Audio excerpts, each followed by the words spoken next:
Well, hello there, my fellow rushers. How are you doing today? Kingrex here. And this is it. You asked for it and I am delivering it. This is my extended version for the Kingdom Rush Hero ratings. And here I'll be explaining how I rate them and the process that I go through, as well as some gameplay footages. Now, as you can see, the tiers are the same. Every hero is here, once again, minus the bonus ones, or the secondary ones, if you wanna call them that. Now, how are we going to be rating the heroes? Well, we're going to be taking a look at 5 specific things. The first one is their durability. The second one is going to be their attack, like how much damage they could do. Number 3 is going to be pretty simple. We'll be looking at their mobility. Are they fast? Are they slow? Or can they teleport? Stuff like that. Number 4 will be how good they are against crowds. Meaning that, can they kill crowds, can they stall them, or can they do none? And number 5 is going to be their efficiency against tough enemies. How good can they do against someone that deals group damage? How good can they do against a boss, for example? And you know what? That's pretty much about it. Now, there is an additional one, but this will be applied only for the heroes from Origins and Vengeance. And it is their ultimate ability. How good is it? The cooldown? Is it efficient, and in which situation it's good or bad? And that's pretty much how I rate them. But now that I think about it, some of them may have maybe switched, like a tier up or a tier down, so stay tuned to find out which ones are switched. Starting off with our good old Geralt the Lightseeker. So yeah, Geralt is pretty good hero. As far as his durability goes, we get the total amount of points of 1044. When you combine his health with his percentage of armor, we get a pretty high rating, and that's really good. So yeah, he definitely is very tanky and very durable. And when you combine it with the Shield of Retaliation, I think that's what it was called, he has 60% chance to reflect an attack and reflect it as 200% true damage. So if someone does let's say 50 damage to him, he'll reflect the damage back, dealing 100 true damage in the process. And that can happen more than half the time, so that's really good. However, it doesn't work on enemies that do area damage, so that's a little bit of a problem. But it can also stall bosses like that, which is quite ridiculous, especially with Blackburn. Vuduk made a lot of showcases, so you can check it out. I feel like it's on his channel somewhere.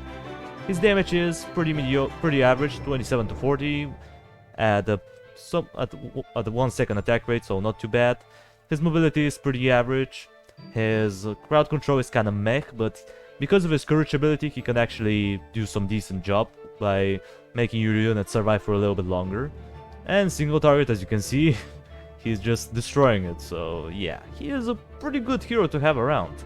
Maybe he's not the best when it comes down to a bunch of low tier enemies, but if you have a tough enemy that you want to stall forever, Geralt is one of the best options, and his regeneration is through the roof.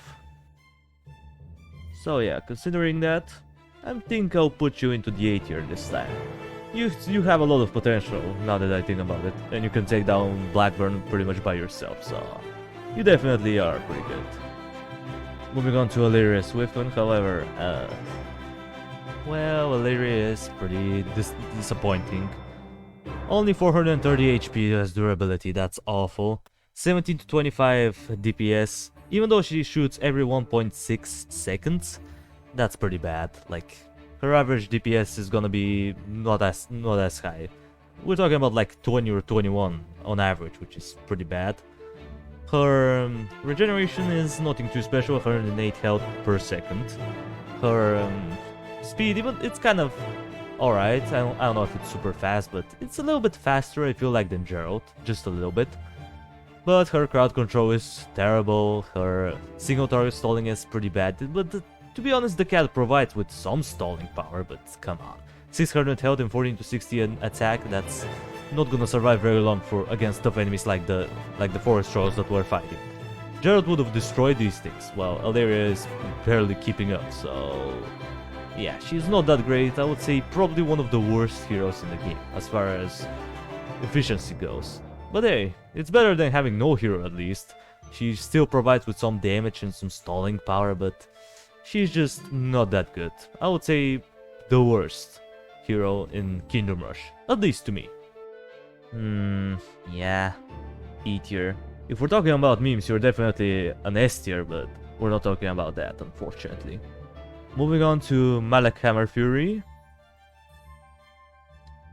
Now, technically speaking, I know this is a little bit controversial, but as far as statistics go, Malak is actually tankier by a little bit. You know, he's a little bit tankier than Gerald. But he cannot perform as good due to his lack of shield of retaliation that Gerald had. However, he's pretty tanky, so that's good. His attack is kind of nice, 29 to 43 every 1 second, so it's pretty similar to Gerald, but he has better regeneration at 180 health per second. But it makes sense because, you know, Malak has more health than Gerald. As far as his damage goes, as I said, it's pretty alright, kind of average. His mobility is a little bit slow, so that's an issue. As far as his crowd control goes, it's pretty good. He can deal with crowds rather easily, and he can stun them with his secondary ability, and both of them do true damage, so that can help him out level up a little bit faster. As far as single target goes, he's fine. He's not as good as Gerald by any means, but he can still stall for quite a reasonable amount of time. So yeah, I like him. I like this hero quite a lot.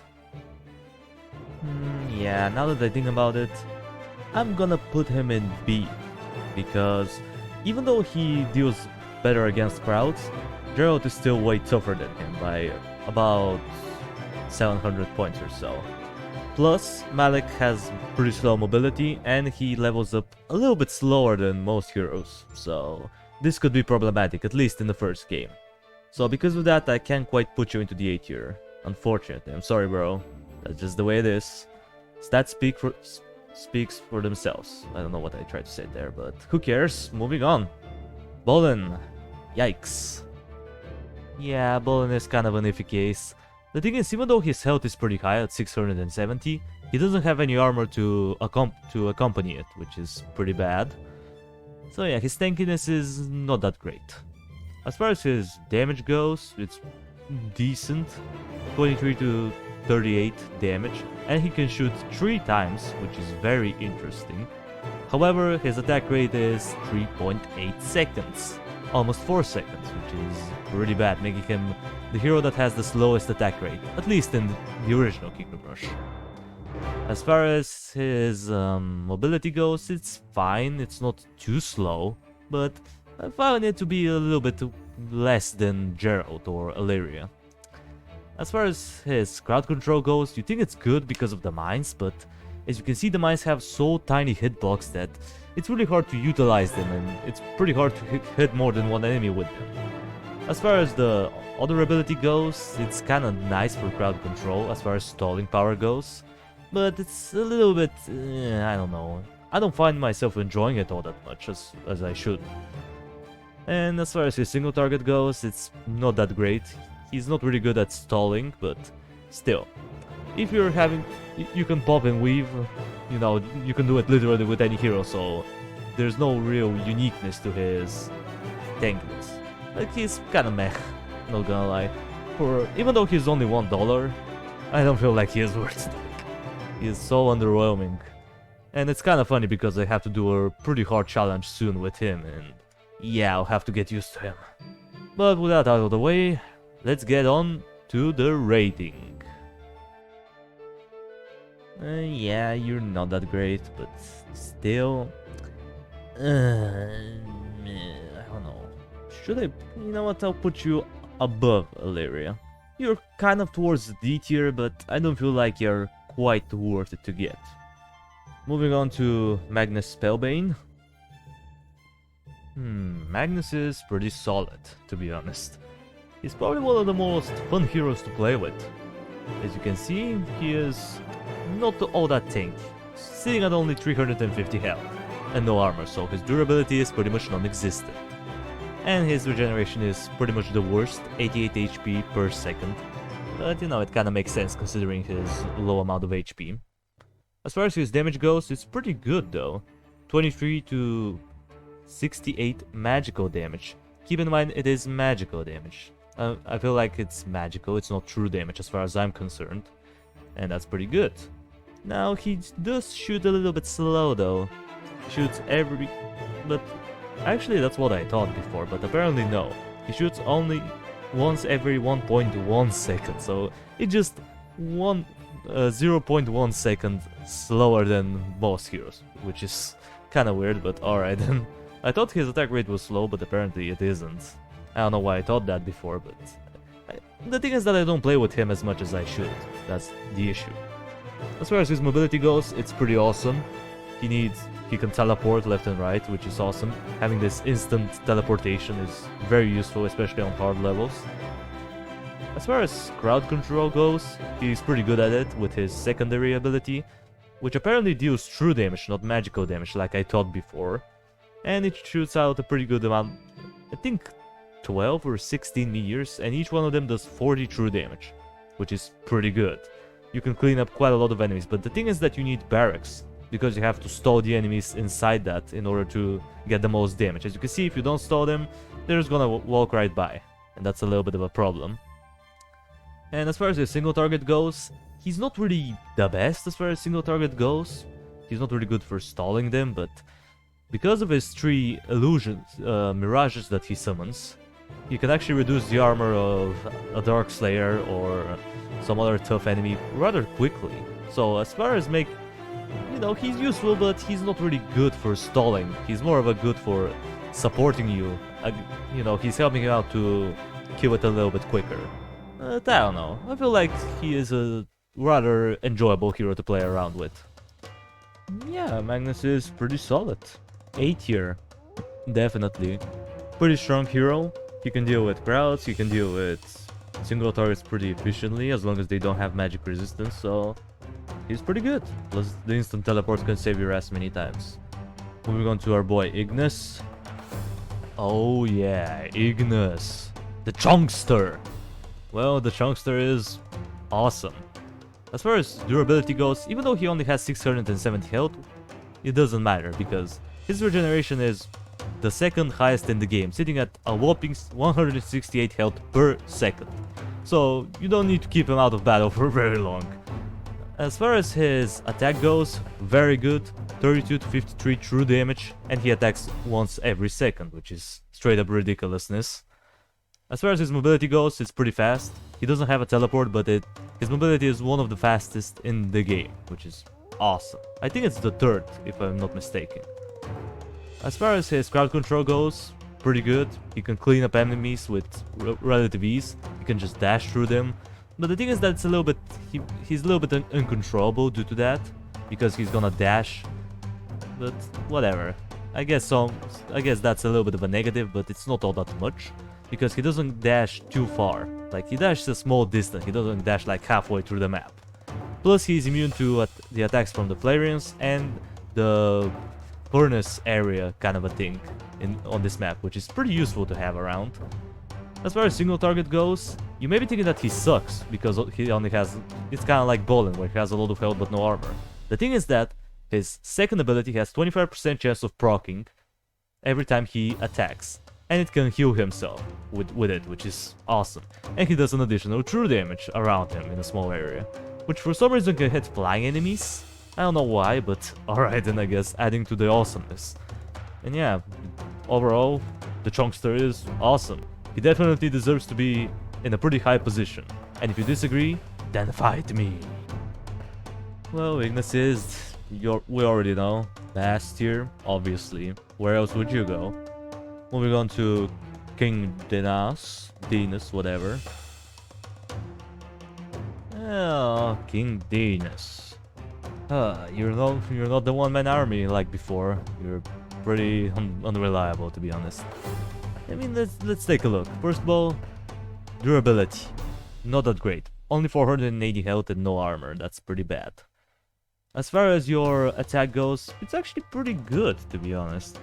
37 to 61 damage, and he attacks every 0.6 seconds. That's an incredible amount of attack speed. So he can dash out a lot of damage quickly, but then again, he's rather squishy, so...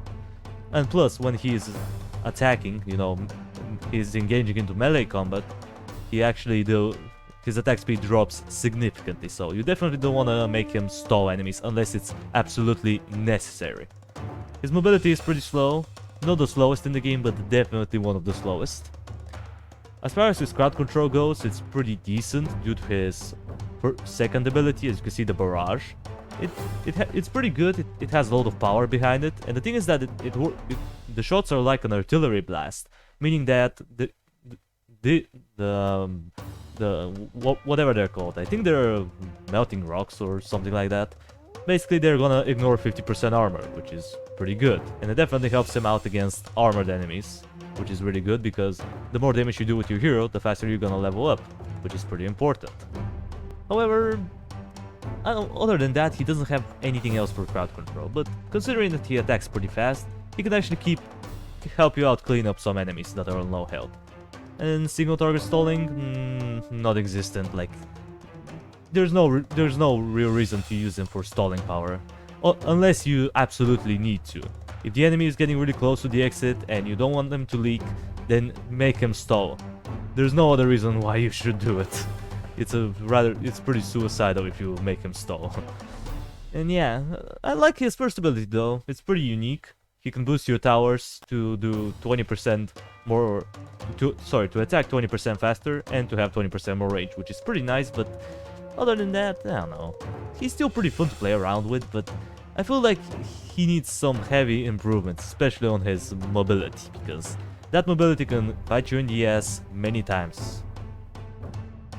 Yeah, his DPS is pretty good, but at the same time, he needs some improvements. I still don't think he is quite as high as I would want him to be, but that's just the way it is. Moving on to Elora Wintersong. Yeah, Elora is amazing, to say the least. She is probably one of my favorite. If you know what, actually no, she is my favorite because she has pretty unique features. I mean, look at this boss. He's not very fast, but when she starts attacking him, look at what's gonna happen. 3, 2, and 1. Boom! He moves even slower because of her special attacks. Each one of her attacks can slow down the boss or any enemy by 50% for 2 seconds. And there's 20% chance that she can freeze an enemy completely for 2 seconds. Of course, it doesn't work on bosses, but still. As far as durability goes, she actually has a lot of durability. 450 health and medium armor. That means that she has a good total of 675 points of durability, which is pretty good. Her damage is, even though it's a little bit inconsistent, at 34 to 101 magical damage, and she shoots a little bit slowly. By far she's not as slow as Bolin, but she shoots once every 1.8 seconds, so that's pretty bad. Her mobility, however, is pretty fast. It's not as fast as Magnus, but it's definitely very quick. Her crowd control is really good. She can just wipe out crowds almost by herself, depending on the enemy. As far as single targets goes, as you can see, she's pretty good at stalling them. She's not as good as killing single targets. I mean, she can kill some single targets, but when it comes down to like throw breakers or some mini boss, like, she's not gonna be the best option. But however, if you want a bunch of support against the boss, she is pretty good. She can slow him down to a pop and stall him for a really long period of time. And that's the unique part about her. She can just stall if you can stall with her if you want to. If that was Magnus, you don't want to do it because he's gonna die instantly, but with Elora, that's not the case. And that's why I really love her, because she's the only mage in the game, literally, in the entire Kingdom Rush that has armor, which is very, very interesting. At least to me. Well, I think she is pretty much an S tier still, I mean, come on. She is the only mage in the game, into any game actually, that has some sort of armor, which is awesome. Dealing with crowds and bosses. The only thing that's keeping her out of the best tier is, of course, magic resistant enemies. But other than that, she is pretty solid. Moving on to Yngvar Bearclaw. Yeah, Yngvar is an interesting case. I thought he was very tanky, but apparently no. His total durability is 980, so that's not all that much. I mean, he has a pretty high health and some armor, so you expect him to, but nope. So yeah, I mean, he's still pretty tanky, but he's not one of the tankiest. As far as his damage goes, it's a little bit questionable. 43 to 71 is good, but he attacks every 1.5 seconds. So the damage is kind of alright, but you know, that slowish attack rate could be problematic, especially for leveling up. And considering that he doesn't do any true damage or not. As far as his mobility goes, it's not that much. I would say it's kind of meh, to be honest. His mobility is pretty... well, I won't... you know what, actually no, I would say it's about medium. It's not too bad. As far as his crowd control goes, it's actually pretty good due to the ancestors, and the fact that he can turn himself into a bear and gash out a bunch of damage. And he doesn't take any damage. Even, like, I think only insta-kills work on him, but other than that, he can literally not take damage for quite a good amount of time and do more damage. It's awesome. And of course, against single targets, he is pretty solid. He can stall almost anything, literally. Sure, he's not as good as killing them like Gerald is, but he definitely provides with a lot of stalling power. He may not be the best as far as killing goes, but if you're looking for stalling power, man, holy crap, this guy will deliver it for shiznit. One of the best heroes as far as stalling power goes. I don't know. He levels up a little bit slowly, kinda like Malik, but he can provide with a lot of stalling power, and his DPS is pretty decent, so... you know what, I'll put you on the low end of the A tier. I feel like you're kind of there. Moving on to Hexo. Yeah, Hexo. Hexo is a bit of a questionable hero to me. Like, as far as durability goes, he actually has the same amount of durability as Malik, believe it or not, which is kind of weird, but... alright, then I guess the numbers just crank up to this. It's kind of odd, but whatever. As far as his DPS goes, it's not too special, 18 to 54 damage at every 1.2 seconds, so nothing too great. You know, his DPS is fine and all, but I don't think it is as high as the others, at least the other two that we have to talk about after him.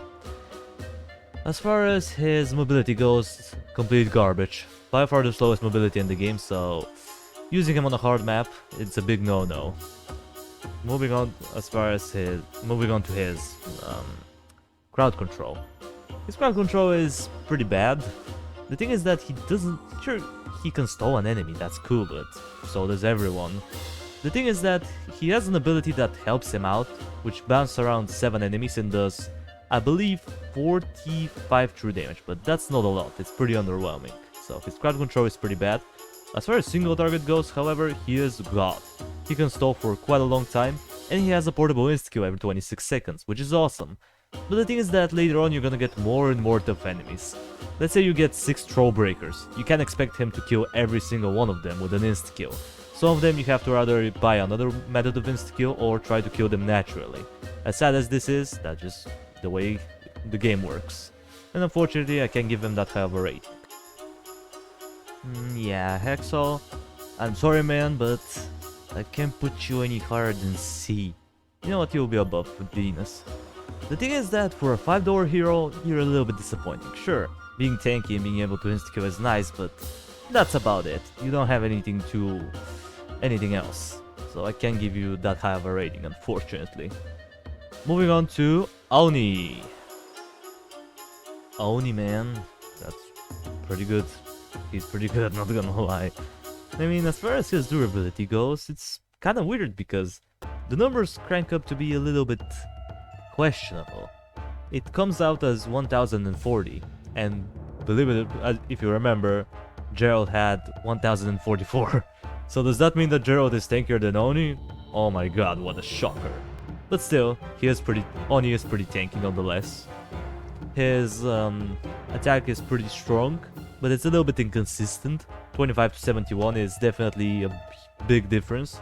But the thing is that he attacks every 1 second, so it kinda makes up. You know, it kind of evens out. As far as his mobility goes, it's pretty quick. Not the quickest in the game, but still, he moves pretty fast. His crowd control is really good because of his first ability, which allows him to do a bunch of true area damage in a pretty wide area. And his attack is pretty strong, so he can clean up true enemies rather quickly. And as far as single target goes, honestly, he is pretty solid for that as well. Not only is he pretty durable, but also he can do a lot of damage with his secondary ability, which does somewhere, I don't remember the exact number, but it was a lot of true damage. And it has about 30% chance to perform an insta-kill. Sure, it's not guaranteed like Hacksaw, but still, he has a chance to insta-kill, and it happens way more often than Hacksaw's ability. So that's pretty good. Plus, he's also immune to Demon Explosions, which makes him really good, especially for the levels which are known as Pit of Fire and Pandemonium. Yeah, Oni is pretty solid hero. Really good all around. The only weakness is flying enemies, but hey, most heroes are weak against them anyway, so yeah. Yeah, considering what I just said, S tier. Pretty solid hero. He can deal with almost anything. That's awesome. I don't think he is broken as Ignis, but he's still a pretty solid hero nonetheless. Moving on to the last hero from the original, we're talking about Thor. Oh my, the God of Thunder is here. And interestingly enough, as far as durability goes, he actually has the highest number, sitting at the whopping 1105. That's quite a lot of durability. Indeed it is. However, even though his durability is good, how about his damage? His damage is nothing too special, it's like most heroes, physical damage, but it's consistent, 44 to 55. That's a pretty small gap of difference. The thing is that he attacks every 1.5 seconds, so he attacks a little bit slower than most heroes. But his attack speed is not, you know, the worst in the game or anything. However, that affects him quite a lot because of his first ability. Which basically the way it works is, every time he performs a basic attack he has 25% chance to do a Tesla-like attack. But the thing is that sometimes it may happen twice in a row, sometimes may happen like 4 times in a row, and sometimes you may not get it for like 10 times in a row. You never know. And that's pretty problematic when it comes down to leveling him up. So that's a bit of a problem. His mobility is fine, I guess. It's not bad. It's kind of like Oni. I feel like Oni is just a little bit faster though. As far as his crowd control goes, it's pretty solid.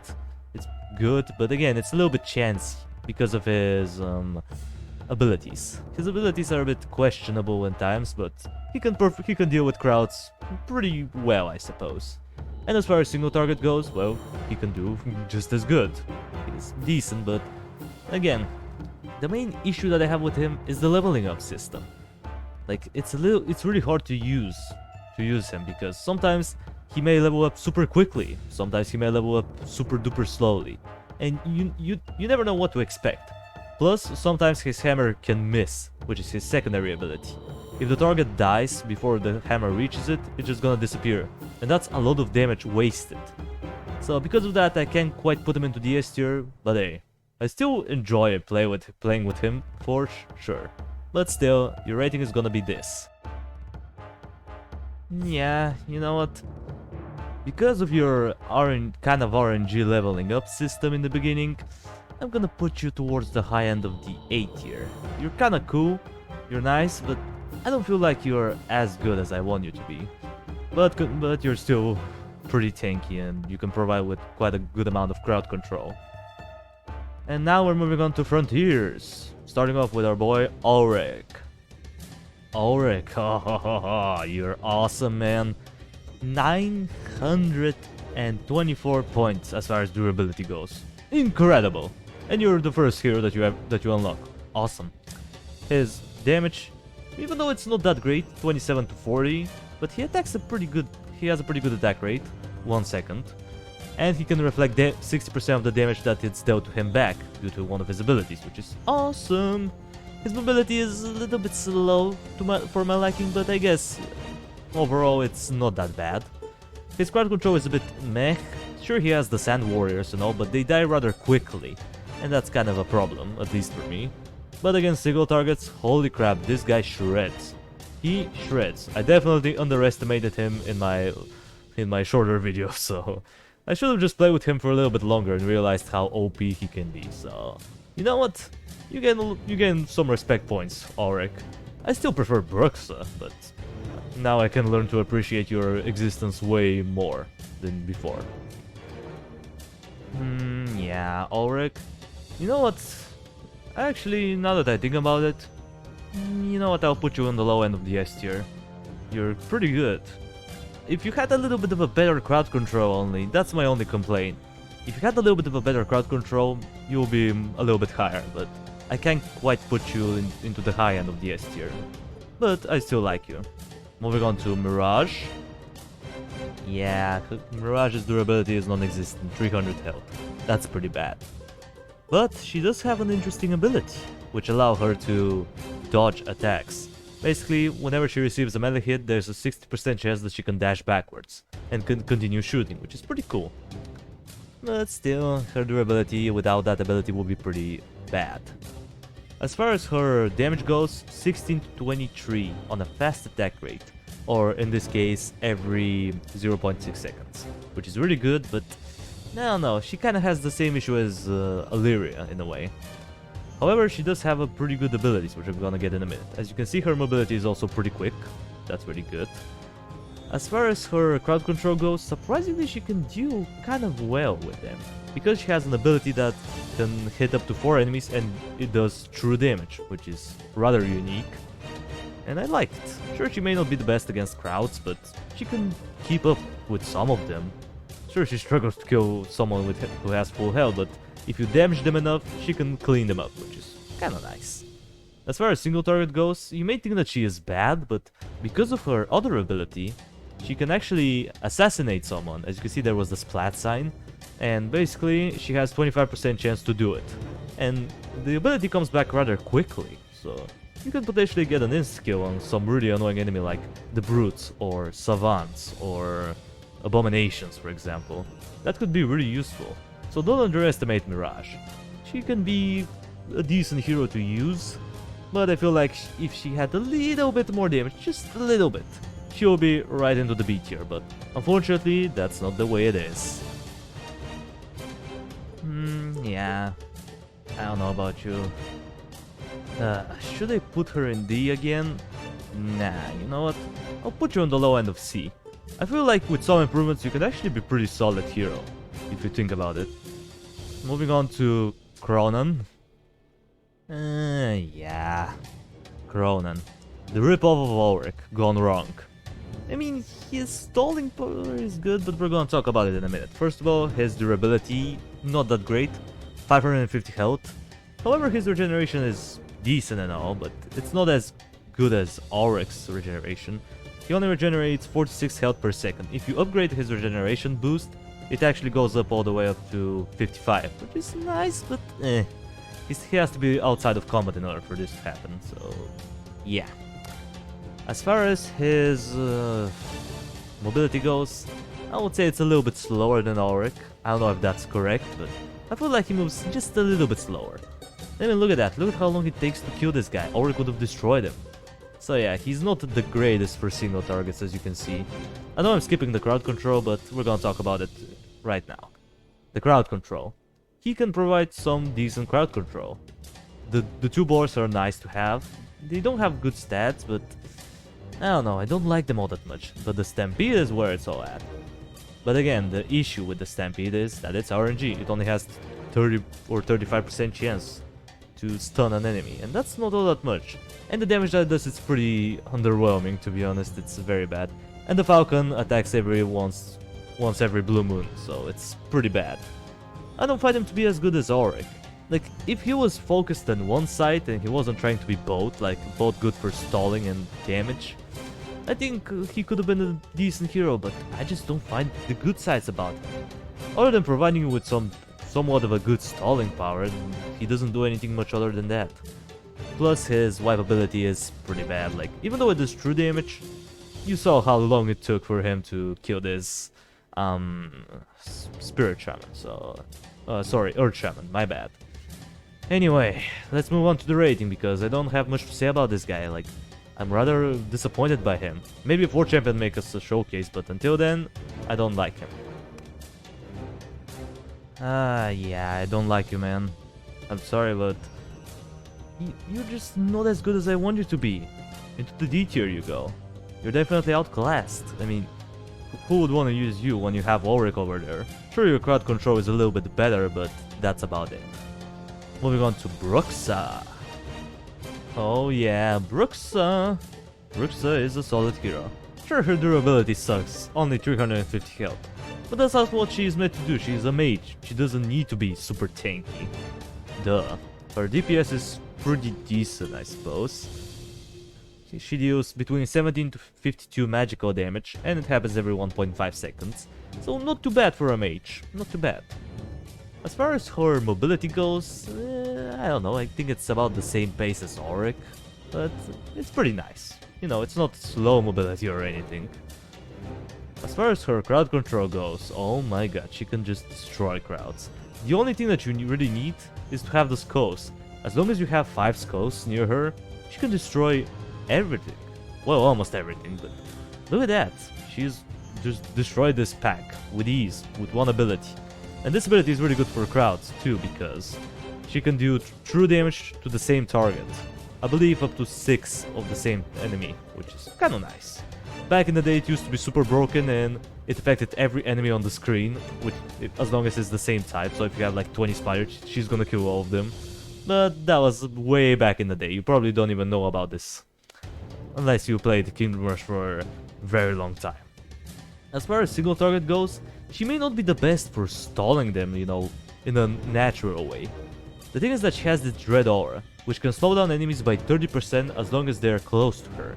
So you don't necessarily have to be stalling, you can just move along with the tough enemy and he's just gonna be slower by 30%, which is some sort of stalling, right? I guess it's not complete stalling, I guess it's more of a slowdown, but still, I still consider it to be some sort of stalling power. Plus, her skulls can shoot while she is moving, which is very interesting. And one of the main things that I like about her is that she can just destroy flying enemies with ease. If you're ever doing a barracks challenge, use her, man. She's just gonna destroy every flying enemy under the sun. She is ridiculous. I love her. Really good hero. And the thing is that she's not even broken. Sure, she's really good, but she's not broken by any means.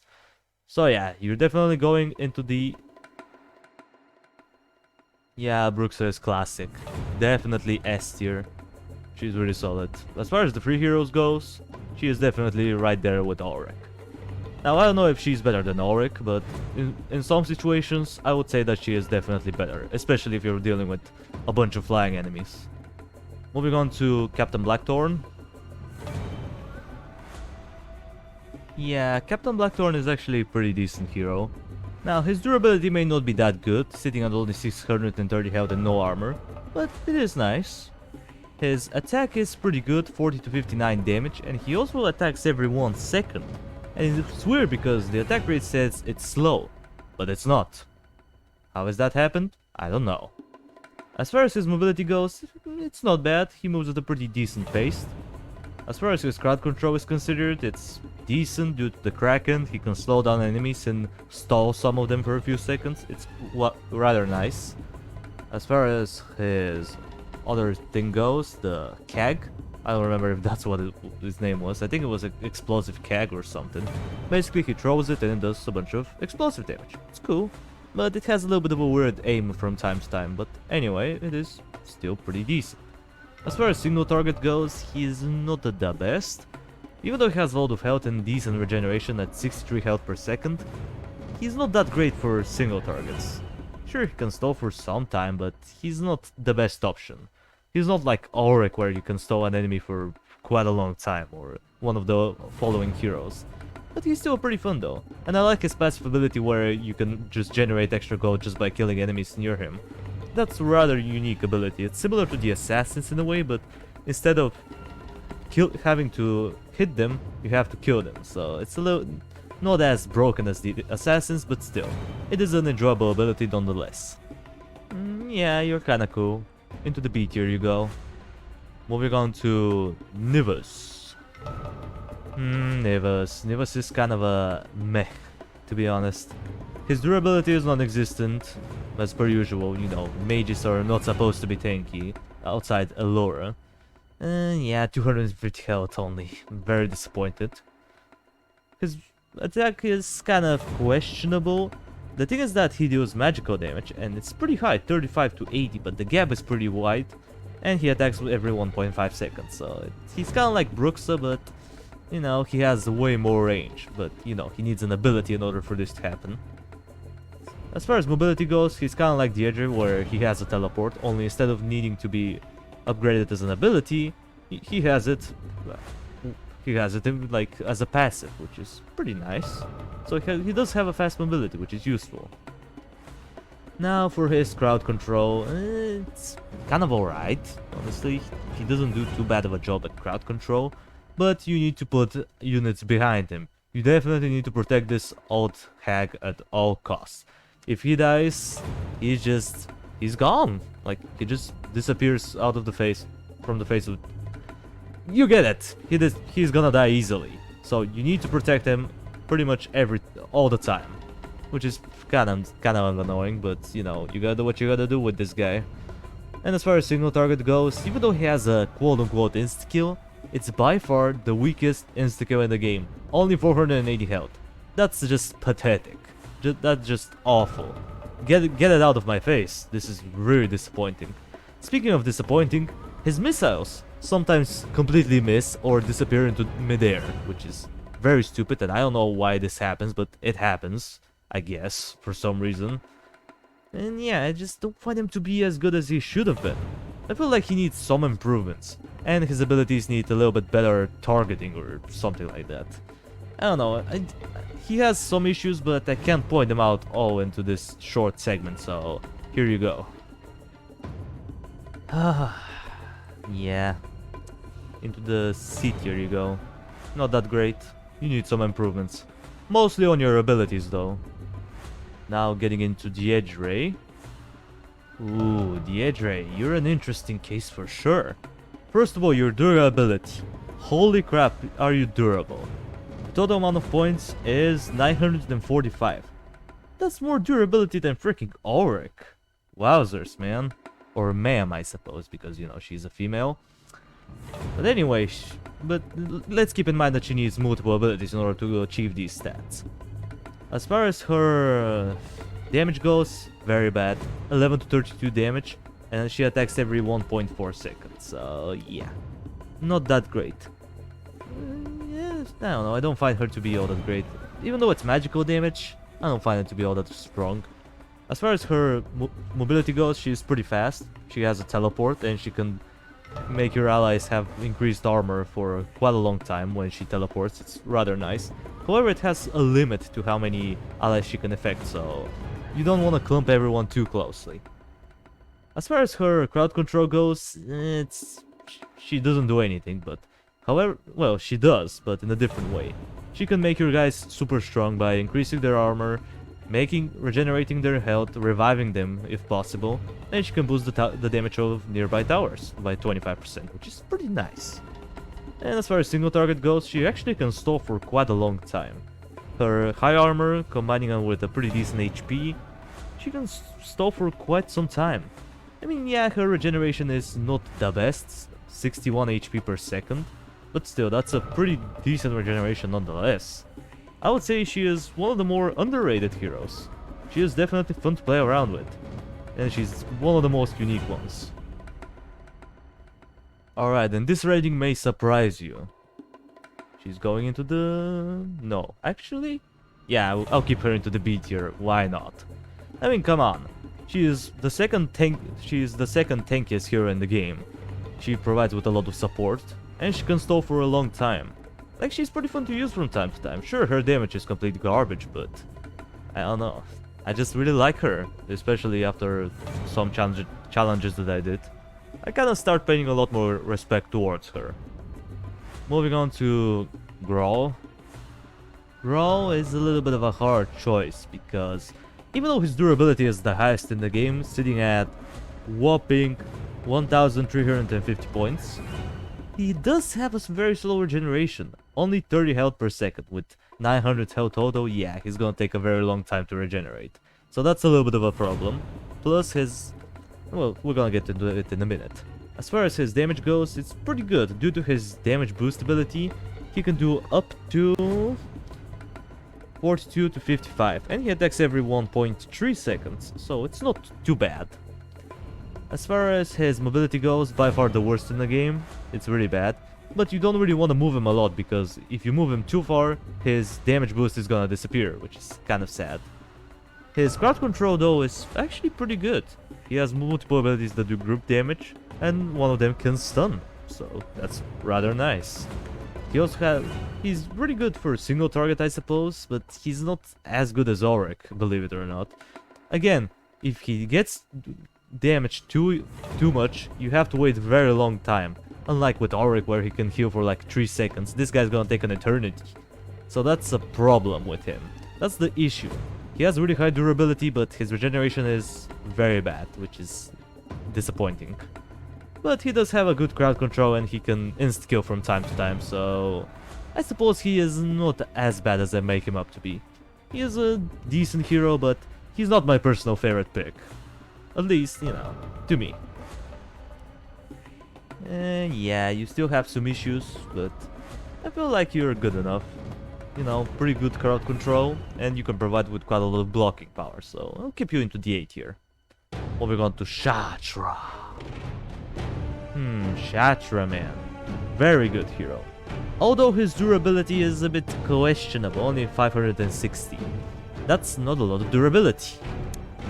Yeah, 400 healthy medium armor, what were you expecting? However, he is pretty good at other things. His DPS, for example, 37 to 49 true damage. True damage, that's awesome. Sure, he needs an ability for this, and it also boosts his damage a little bit, but hey, that's awesome. I'll get past this. As far as his attack rate goes, he's actually pretty fast, every 1 second.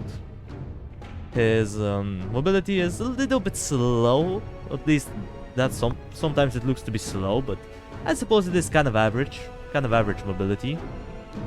Against crowds, holy crap, he can just destroy them. He has multiple abilities that can hit multiple enemies, and he also has an insta-kill, which can also abduct, or to be more correct, insta-kill multiple enemies, up to 1000 health, which is pretty solid, because you can use it for single targets, which makes him really good against them, obviously. And it happens every 25 seconds. Like, what there's not to like. It's awesome. And you may be thinking that, oh, but he's gonna die easily. Well, even if he dies, he still does a bunch of damage, because he has a death explosion. And he's the only hero in Frontiers that has any sort of after-death effect. And basically what happens is he explodes, and he does 220 true area damage. And it's not a little baby area, just like in Iron Marines. No, we're talking a pretty huge, gigantic area. So yeah, Shatra is definitely awesome. I feel the only thing I can complain about is his durability. It could have been a little bit better. Yeah, Shatra definitely into the S tier. Very solid hero.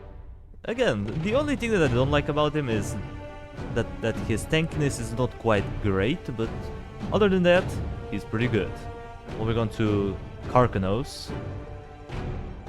Yeah, Karkanos is very disappointing case. Only measly 675 points of mobility. That's not a lot of mobility. Sorry, durability. I'm stupid. So yeah, his durability is not as good as the others, but it's something, I guess. His damage is alright in a way, you know. It's not too bad. 34 to 62 every 1.2 seconds, so pretty good damage, I suppose, as far as per second goes. His mobility is pretty quick, but he needs an ability in order to achieve this, otherwise he moves pretty slowly, so yeah, that's kind of disappointing. And speaking of disappointing, his crowd control is very bad. Sure, you may be thinking that because of the high damage he's gonna be able to clean up enemies, right? Not really. And the thing is that his abilities for crowd control are bad. The pincer, it attacks in a straight line, and it's really hard to use on some maps. And it's, you know, it's hard to use it on more than 2 enemies at a time. And even though it happens pretty often and it does true damage, it only deals about 50 to 100 true damage, and that's not a lot.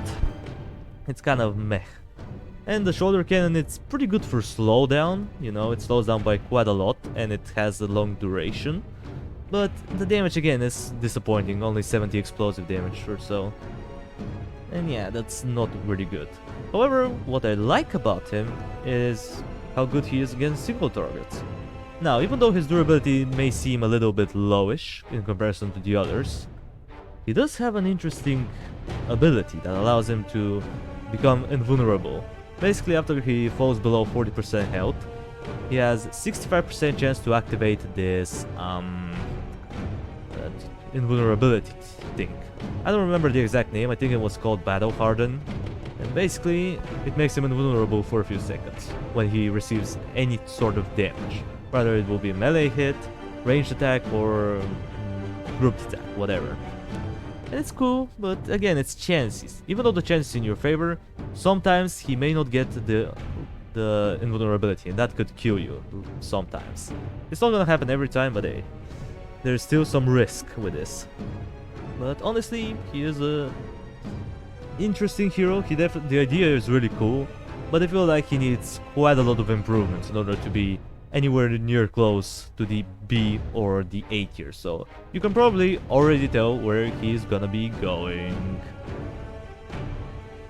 Nah, just no. I don't mind you, but at the same time, into the D tier, man. Your abilities suck. I kinda like your invulnerability, but at the same time, that's really the only good thing that I find in you. The rest of your abilities are pretty underwhelming, and you definitely need some work in order to be any higher than this. Moving on to Kutsao. Kutsao. Kutsao is a pretty fun hero to play around with. Sure, his durability may seem really bad at first glance, sitting at only 400 health and no armor, but he has interesting ways to make himself durable.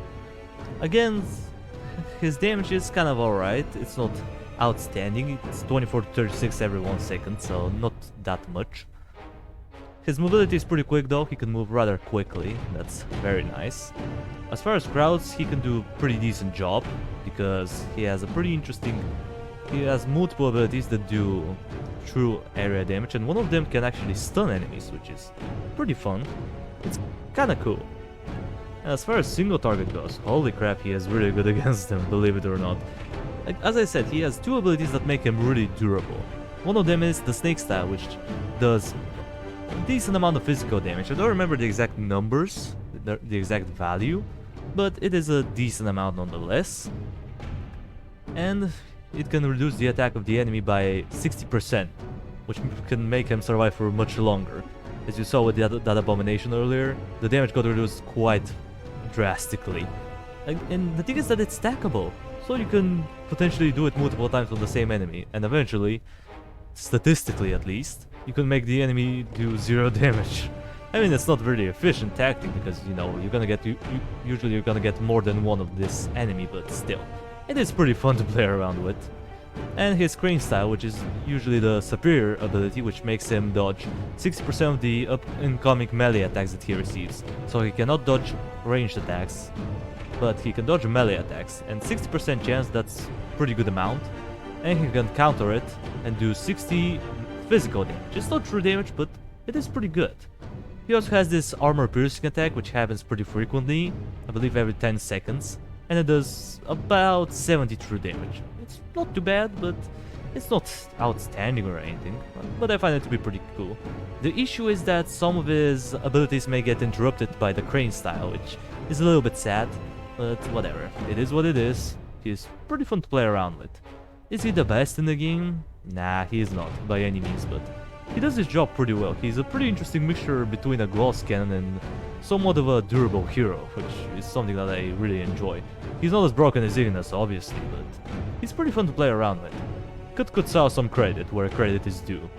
After all, he is not that bad.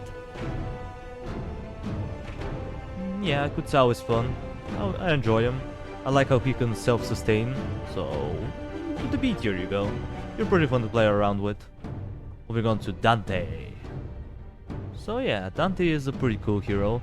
Sure, his durability may not be that good, sitting at only 500 health and no armor, but it's something. His damage is pretty high, between 46 to 68. It's physical damage though, so it's nothing too outstanding, but he attacks pretty quickly. He attacks once every second when he's melee, and when he is in ranged mode, he attacks once every 1.5 seconds, so it's pretty good. His mobility is pretty quick, as you can see, he can move around pretty fast. Sure, he's not really fast, like in comparison to Kutsao, but he can still move rather quickly. As far as crowds, he is decent and all. He can't kill a lot of enemies by himself, but he can do a pretty good job at it due to his akimbo style, which happens pretty often. And as far as single target goes, yeah, he is one of the best, in my opinion, due to how many abilities he has against them. He has the ability to break the armor or magic resistance of the enemy down to 0. However, it doesn't work on enemies that are immune to certain types of damage, like the Blue Gale or the Goat, the Phantom Warrior. But it works on Blood Shells, which is pretty interesting. Or maybe it doesn't, I'm not quite sure. But I'm pretty sure it does. And also, he can also do this. As you can see, he's dead, but you can move him around, which is very unique. And that kind of helps out a lot.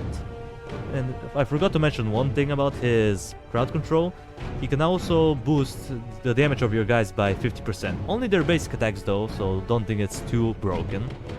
And as far as the single target goes, he's pretty decent. And he also has this silver bullet that does 320 true damage, which is a lot of damage, and that can damage the enemy severely. And it also has a pretty fun trick to it, which if you watch my review, you probably already know what it is, but I'm gonna leave it. I'm not gonna say what it is. The review is gonna come out soon anyway, so yeah. Overall, Dante is one of the most interesting heroes and definitely one of the most fun heroes to play around, for sure. High damage, fast attack rate, and you have one for everything. Into the S tier you go. I mean, sure, he may not be as strong as like some of the others, but come on, he can deal with almost anything. That's another pretty unique property that not a lot of heroes have. So I'll bump him in there. Now we're moving on to Kaz. Oh, Kaz, come on, why did you make me do this? You have a really special place in my heart because you were the first hero that I've ever purchased in Frontiers, but we have to look at your stats. As far as durability goes, he has 770 points total, which is it's not too bad. It's pretty decent. He's definitely towards the high end of tankiness, but still. His damage is very good at 34 to 62 every 1 second, which is very nice. His mobility is alright, I would say it's about average. He has a decent mobility. However, he has a bunch of issues when it comes down to his crowd control, and that's mostly due to the bull rush, because it's based around trajectory. If you make him rush on the right direction, he can stun a bunch of enemies and do a lot of damage, which is awesome. But sometimes, if you're not careful, he may just rush at some random place and stun like 1 or 2 enemies, which is something that you don't want to happen. And yeah, he also has this whirlwind attack that does some damage, which is nice. I guess it helps him out against crowds too. As far as single target goes, he can tank pretty well. He's not the tankiest in the game, but he can tank for quite a long time. As far as one of his abilities is actually kind of weird, and it is the Blood Axe, which has 10% chance to make him do quadruple true damage, and that's a lot. He can do over 200 damage on the high end. But the thing is that it used to be much more. It used to be 20% or 25% back in the day, but they nerfed it ever since, and it makes this ability pretty bad. Honestly, like 10% chance is not a lot. And the other thing that I don't like about him is the Daedalus Mace. Sure, it is helpful because sometimes you can teleport enemies into different directions, but if you're defending at the very exit like this map, and you teleport like a Blood Shell, yeah, it's not gonna be very fun to deal with. And you only have 6 seconds to deal with it. That's the issue. You know, it could be pretty bad. It could be very devastating, and it could be the reason why you lose a life. However, if you put him at a certain point on the map, he will not do the teleport, which is kind of interesting. But you have to put him pretty much almost near the exit in order for this to happen. It's different for every map though.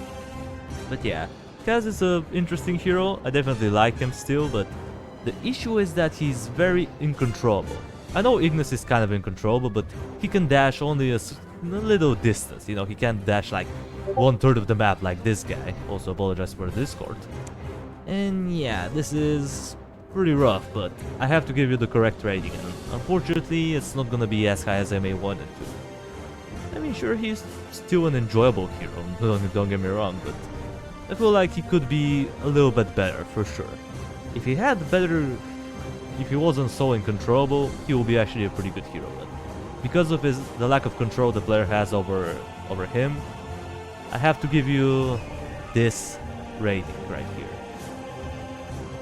Yeah, you have similar issues to Karkanos with the regeneration, but you know what? Considering that you can be pretty fun to play around with. No, actually, I'm gonna put you in C, kind of in the middle. I like you, but at the same time, your unpredictability could be very devastating at times, especially on Sunken Citadel. Moving on to Satan. Satan is honestly pretty fun. His total durability is 560 points, so he's not very durable. But when you look at it, it's pretty much the same as Shatra. However, he has better regeneration, 40 regeneration per second, 49 if you upgrade him fully, which is pretty nice. As far as his attack goes, it's kind of meh. 21 to 39 physical damage every 1 second, so kind of, I would say it's about average. It's not terrible or anything. However, his mobility is pretty quick. It's rather nice. He can just hop on his cloud and just fly away. It's pretty cool. It acts like a teleport, which is interesting. His crowd control is decent. He has one attack that does group damage, which is not too bad. It does, I believe, 100 and odd damage, 100 and some. It's not bad. However, the other thing that he does is he can make it so the enemies take 65% extra damage for 5 seconds, which is ridiculous, but the cooldown is by far the longest in the game, which is kind of problematic to use. It's really good on endless mode though.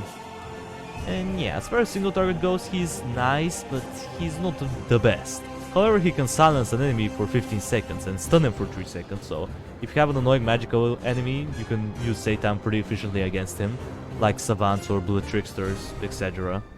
He's kind of fun to play around with. He's not that great in comparison to everyone else, but as far as fun factor goes, he's definitely one of the more enjoyable heroes to play around with. At least to me. He's pretty fun, especially if you're doing an endless mode, as I said. Yeah, I don't think there's much to say about him. He's pretty cool. Into the B tier you go. Moving on to Ashbite. Yeah, Ashbite. Ashbite is kinda meh, not gonna lie. I mean, sure, you may be thinking that he's good because he's a dragon, but wait until you hear what they have to say. First of all, durability, 600 health only. No, it's not bad, but again, he is flying in the air, so most enemies are gonna ignore. So, yeah. As far as his damage goes, 34 to 50 true damage every 1.8 seconds. Even though it's true damage, I don't find it to be all that great. It does have splash damage though, so if the enemies are close to each other, you can hit multiple enemies potentially. He also has this DOT effect, which he can do, I believe, 30 true damage, which is not too bad. I don't find it to be too outstanding or as good as it should have been. As far as his mobility, it's kind of meh. I'm not gonna lie. For a dragon, I was expecting something a little bit quicker, but I guess no. So, as far as his crowd control, he's not the worst at crowd control, but he's also not the great. Like, for a 7-dollar hero, you expect something super strong, but he is not. Like, let's be honest, he is not good at crowd control. Unless you have blocking power, then he may be good, but if you don't have any blockers, he's gonna do absolutely nothing. He's just gonna stay there, shoot occasionally at enemies. And speaking of shooting, his attack range is pretty goofy. Like, you have to put him in these weird, awkward angles in order for him to attack sometimes, which is very, very hard to use. Makes him really hard to use, basically, from time to time. And as far as single target goes, he's alright, I guess. He has an insta-kill, but it's chancy. And it has over 30 seconds cooldown. And the thing is that, take for example Shatra. Shatra is $5, and he had an insta-kill. Nivus, who is $3, had an insta-kill. Sure, the insta-kill was crappy, but it was an insta-kill nonetheless. Freaking Mirage has an insta-kill, even though it's chancy, but it has much shorter cooldown.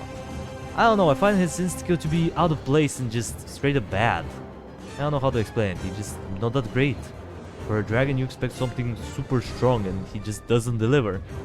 I'm sorry man, I wanted to love you, I wanted to like you. As a kid you looked awesome, but now that I learned more about your stats and how you work, yeah, your coolness factor definitely diminishes. So, unfortunately, your rating will be rather low. I mean, yeah, true damage is nice, but the bad pattern, the awkward angles for attack, and the not so fast of a mobility, plus the the stats lied to me. They say that you have average attack rate, but your attack rate is the same as the next dragon, so because you lied to me, you're going into the D tier. I'm sorry, but I don't really like Ashbite. For $7, you're a disappointment. What is not a disappointment, however, is Boneheart. Oh yeah, the polar opposite of Ashbite Boneheart. Probably the most broken one, at least in this game. Like, he is ridiculous. Sure, his durability may not be that much different from Ashbite, only 58 HP more, but still, it is technically better. As far as his attack damage goes, it's 20 to 59 true damage, which is pretty good, but the weird thing is that it has the same attack rate as Ashbite, and Ashbite it's stated that he has average attack rate while Boneheart has slow attack rate, so yeah, another lie. Another one of the many lies. But the thing is that his mobility is pretty much the same as Ashbite. At least that's what I think it is. I don't know, I can't really say which one is the faster, is the fastest, but I feel like they're pretty much on the same pace. The thing is that his crowd control is 10 times greater, if not more, than Ashbite. He can just take out crowds by himself, pretty much. And he also provides you with some stalling power against crowds. He has these little wishbones, which are not too great, but they provide with some sort of stalling power, and you can have up to 3 of them at the same time. And they can also get boosted by the Dead Rider's Dead Aura, which is very cool. Definitely a plus there. And yeah, the thing is that he can infect people, and whenever someone infected dies, it explodes and does 90 damage around him, infecting other enemies. So you can create some crazy ass chain reactions, like in a blink of an eye. Under the right circumstances, of course. And yeah, he's just amazing hero. The only thing that he's not like super awesome at is single targets. Sure, he can severely damage them, but he's probably not the best as far as, you know, quick annihilation of a single target goes. Against bosses, you know, he's not quite the best option, but I guess in comparison to everyone else, I guess he is kinda decent, alright. I'm gonna give him that. I'm not gonna say that he sucks against single targets. But still, I would prefer some other heroes. But still, that doesn't make him any less broken. One of the most broken things Ironhide ever created, and it will stay that way for the time being. Because, you know, they're probably not gonna look after this game after over 7 years. Yeah, that's what Ashbite should be. Best hero. To the best tier you go, man. You deserve it. You're quite solid. Now we're jumping into the Origins heroes. Starting a list with Eredon. Yeah, Eredon, there's nothing much to say about him, so let's go through him. First of all, durability, pretty decent, 620 total, and he also has a pretty high regeneration, 65 HP per second, which is the highest, by the way, which is pretty cool to know. His attack damage is kinda meh, but, you know, he attacks pretty quickly. As far as his crowd mobility goes, it's average. His crowd control is alright, but it's nothing too outstanding. As far as single target goes, it depends. If the target does group damage, he's not going to be able to perform his dodgy attacks, so yeah, against enemies that do group damage, like the Banner Snatch, he's not really good. But his ultimate is cool. He can shoot all of these arrows, and each one of them does true damage. Now, it's kinda hard to get him on the same target twice, because they have a small hitbox, and they have a wide spread, but it's pretty fun. He's a pretty fun hero. He's exactly for the B tier. Not really strong, but pretty fun to use for sure. Definitely a cool hero to play around with. You know what? You have the highest regeneration out of any hero, at least in Origins. And yeah, you're fun. I'll put you into the B tier. He's not quite the best when it comes down to really high DPS, but he can do fine. At least in some areas. In the post-game he may struggle a little bit, but I still enjoy playing with him from time to time. Moving on to Arrivan. Alright, and you're an interesting case. You have pretty bad durability though, 250 HP only. But when you combine it with the stones, it's 105. So it technically gets 355. So I guess it's alright. But still, it's pretty bad, so moving on. Your damage is pretty solid. 19 to 57 true damage on every 1.5 seconds, which is pretty good. I actually learned that he deals true damage way later into my career, so that was a little bit sad, because I definitely should have used him way more. Again, his mobility, pretty decent, I suppose. Not super slow, but I feel like it's a little bit less than average. As far as his crowd control goes, he's good against them. Even though he only has one ability, minus his ultimate, he can keep up with crowds for the most part. As far as his single target goes, he's pretty good. He can stun an enemy, he can do a bunch of true damage with his lightning. So yeah, he is pretty decent. And the stones allow him to tank a few extra attacks without him taking any damage. So that's pretty good. If you ever need him to stall, you can use him. You can use him to stall, man. It's pretty useful. And now as far as his ultimate ability goes, it is pretty cool to look at. It's an elemental storm that does about 500 true area damage. It moves slightly, so it's gonna be moving, so the longer the enemies stay in, the more damage they're gonna take. And it can also do some extra damage to them, it can freeze them, and it can slow them down. It's pretty cool, but the cooldown is a little bit too long for my liking. Like, I feel like this ability has unnecessarily long cooldown, at least for what it does. I don't know, maybe I'm just a little greedy about his ability, but I'm gonna say that it's unnecessary. Like, if it had a little bit of a faster cooldown, I would have loved him even more. But because of that, I can't quite put him into the higher to the high tiers. But still, he's gonna get a good rating because I started liking him a lot more over the past few months, so here you go. Yeah, you're pretty good, but I don't feel like you're quite into the S tier, man. You're not quite there. If your ability recharged faster, S tier, but that's the only thing that's keeping you out of getting there. I'm sorry, but that's just the way it is. I like that you do true damage and all, but yeah, that's just the way it is with you. Moving on to Kata. Kata is cool. I like her. Although her durability is a little bit meh, sitting at only 425 total, which is not that much. It's still something. As far as her damage goes, kind of whack, 11 to 20 on... I mean, she attacks every 1 second, so I guess it kind of alright, but still. As far as her mobility goes, I would say it's about average. She doesn't have the fastest mobility in the game, but neither does she have the slowest. As far as her crowd control goes, though, she's pretty good at it. She can summon 4 pixies, even though they have really bad stats. She can spawn them really quickly immediately after, so... And they provide with quite a decent amount of stalling power. In total, they provide quite a lot of stalling power. As far as her other abilities, she can heal your units by 150 health, which is a lot. I mean, the Force Keepers are the units that have the most health, and they have 300 health, so that's half their health just like that, restored. It's awesome. And she can also use it on herself, which is good, because it helps her out. And also she can stun enemies. She has 20% chance to stun an enemy with her basic attacks. And that's pretty good. I believe also the little pixies that she summoned can do it as well, which is very nice. And yeah, that's cool. And against single targets, she's not the best, but she can provide with some decent amount of stalling power. As far as her ultimate goes though, wow, her ultimate is quite awesome. It's a rather spammable stun in a pretty gigantic area. And when I say gigantic, I mean gigantic area. Like, it's awesome. It's pretty useful, and it's a shame that I don't use her more often because I started to learn how good this ability actually is. At least on Steam. I'm pretty sure it's the same on Android, but look at that. Look at how far the enemies are spread apart, look at that. And now, look at what's gonna happen. Poof! Look at that. Look at that huge area, man. Super useful. Very efficient. I like her. Sure, she's not my personal favorite pick yet, but I still enjoy playing with her from time to time.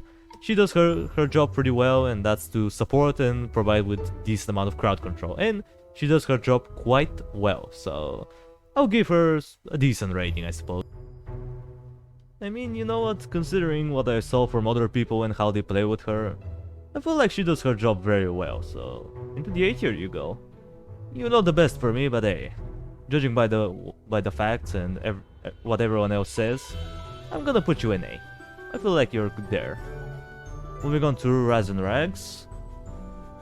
Yeah, Raz and Rags, not that much. Durability, only 575 hit points, meh. I mean, their regeneration is fine, 38 HP per second, the same as Kata. As far as the damage goes, 1928 damage every 0.8 seconds when they're at ranged, but when they're melee, they attack every 2 seconds. However, I noticed something weird, I don't know if that's true, but I believe the basic attack does splash damage.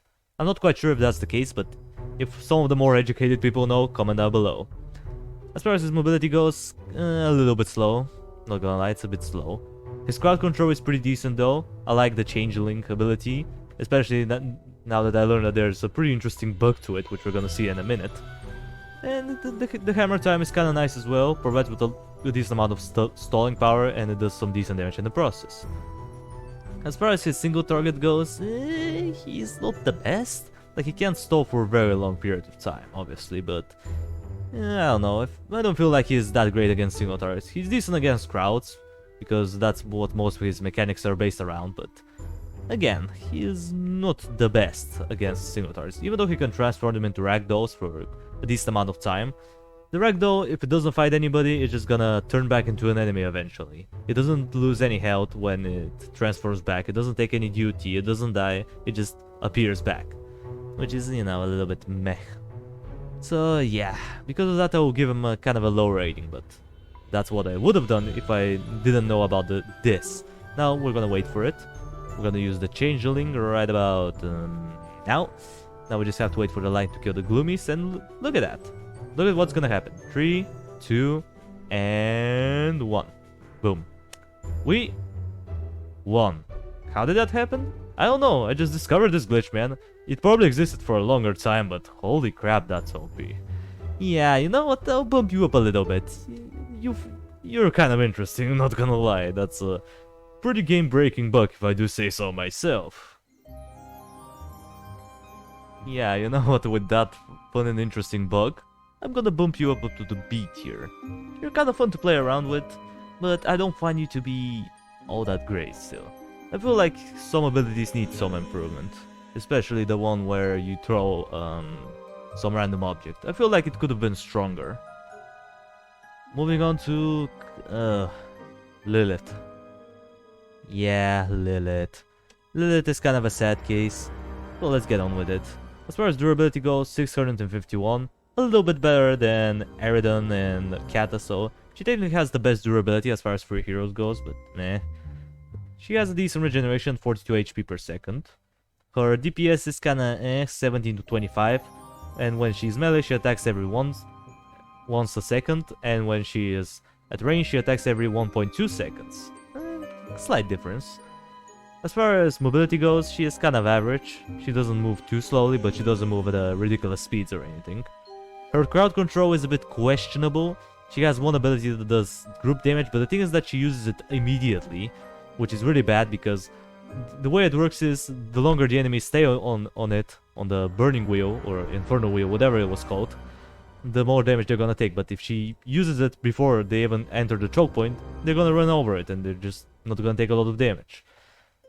As far as her single target goes, it's dependable because she has this Reaper Harness ability which can insta-kill an enemy, but it can also do some true damage. I mean, the true damage is nice, but then again, it's chance. And she can also get some damage boost from here and there, but again, it depends. If the enemy is not that tough, she's not gonna get that much damage, but she's gonna be pretty weak. But that's the thing, sometimes she may get damage over, she can do over hundreds of damage per second, while sometimes she's gonna do like just a little bit of a trickle extra, which is, you know, kinda meh. And the ultimate, oh my god, the ultimate, it's RNG. Like, why? Why though? Why the community decided to give her that? I'm so disappointed by the community for making Lilith like this. Because I really like her, but the thing is that it's so bad when you get the freaking angels when you desperately need the meteors. I can't explain to you how many times I died because I got the wrong thing. And then the angels are nice if you're doing it on a single target, but usually you're doing it against crowds of enemies and you want the meteors. I can make an entire video just talking about this ability on and on and on, but again, we have limited time here, so I can't talk about her all night long, so we have to move on. Sorry Lilith, but your rating is gonna be rather low. just outclassed. I know that she can do a lot of damage, but it's locked behind RNG. And because of that RNG, she is pretty bad. Like, you need near perfect RNG in order to beat the level perfectly. And you know, she is like, there's too much RNG. I can't put her into the C tier yet. If she had less RNG, I'll put her in C, but the insane amount of RNG around her makes her a little bit unreliable and very unlikable by most people. So, into the D tier, you're gonna stay for now. Moving on to Rexon. Yeah, Rexon is pretty cool. He's a rather enjoyable hero. Even though his durability is not great, only 600 health, he has an interesting ability which allows him to just slurp up health from dead enemies, which is pretty much why he is so good. And he's pretty much the best counter for Boom Shrooms, because he can just regenerate his health while he's fighting them, which it's awesome. Anyway, as far as his DPS goes, only 12 to 18 damage, but he attacks every 0.6 seconds. So he attacks pretty quickly, so it kinda makes up for his low DPS. As far as mobility goes, he's pretty quick. That's very nice. His crowd control is a bit questionable. Like, he has one ability that can target few enemies, but it's only like 3 enemies, so it doesn't do all that much. But it's rather spammable, so I guess it kinda makes up for it. And yeah, he doesn't have all that much else. However, against single targets, he's pretty good. Because his Eldritch Blade, he can get a bunch of bonus damage, 70 points bonus damage, and he deals true damage while this bonus is active for 5 seconds. And he also has this small chance, we're talking 3% chance to insta-kill its target. Now, it's not gonna happen all that often, but hey, it's nice to have. And yeah, it can help out quite a bit. And most importantly of all, the Vindicator, which is his ultimate. It's really good. The cooldown may seem a little bit long at first, but believe me, it's worth it. Having the ability to insta-kill any enemy on the screen, including enemies that are usually immune to insta-kills like golems or shadow champions, is awesome. Now, it may sound a little boring, but it's so useful to have around. And yeah, the other thing is that it also can affect bosses. It does, I believe, 2000 true damage on each individual boss, which is quite a lot. Now, again, he's cool, but the only thing that sucks about him is that you have to kill enemies almost constantly around him in order for him to keep up, because, like as I said, 600 health and no armor is pretty bad. And if you don't have enemies dying near him, he's gonna be dying quite easily, but usually that's not what happens, so I can still give him a rather decent rating. At least, in my opinion, it's decent. So yeah, let's get on with it. Yeah, you're pretty good, honestly. Now that I think about it, the Vindicator could be very useful at times, especially in heroic and iron challenges, so I'll put you in A. You're not my favorite, but I can say that you're pretty good. Moving on to Prince Dinas. Ah, Prince Dinas. Well, an interesting hero, but we have to be honest with each other, so let's get on with it. As far as his durability goes, we got the total amount of points of 660, which is not all that much.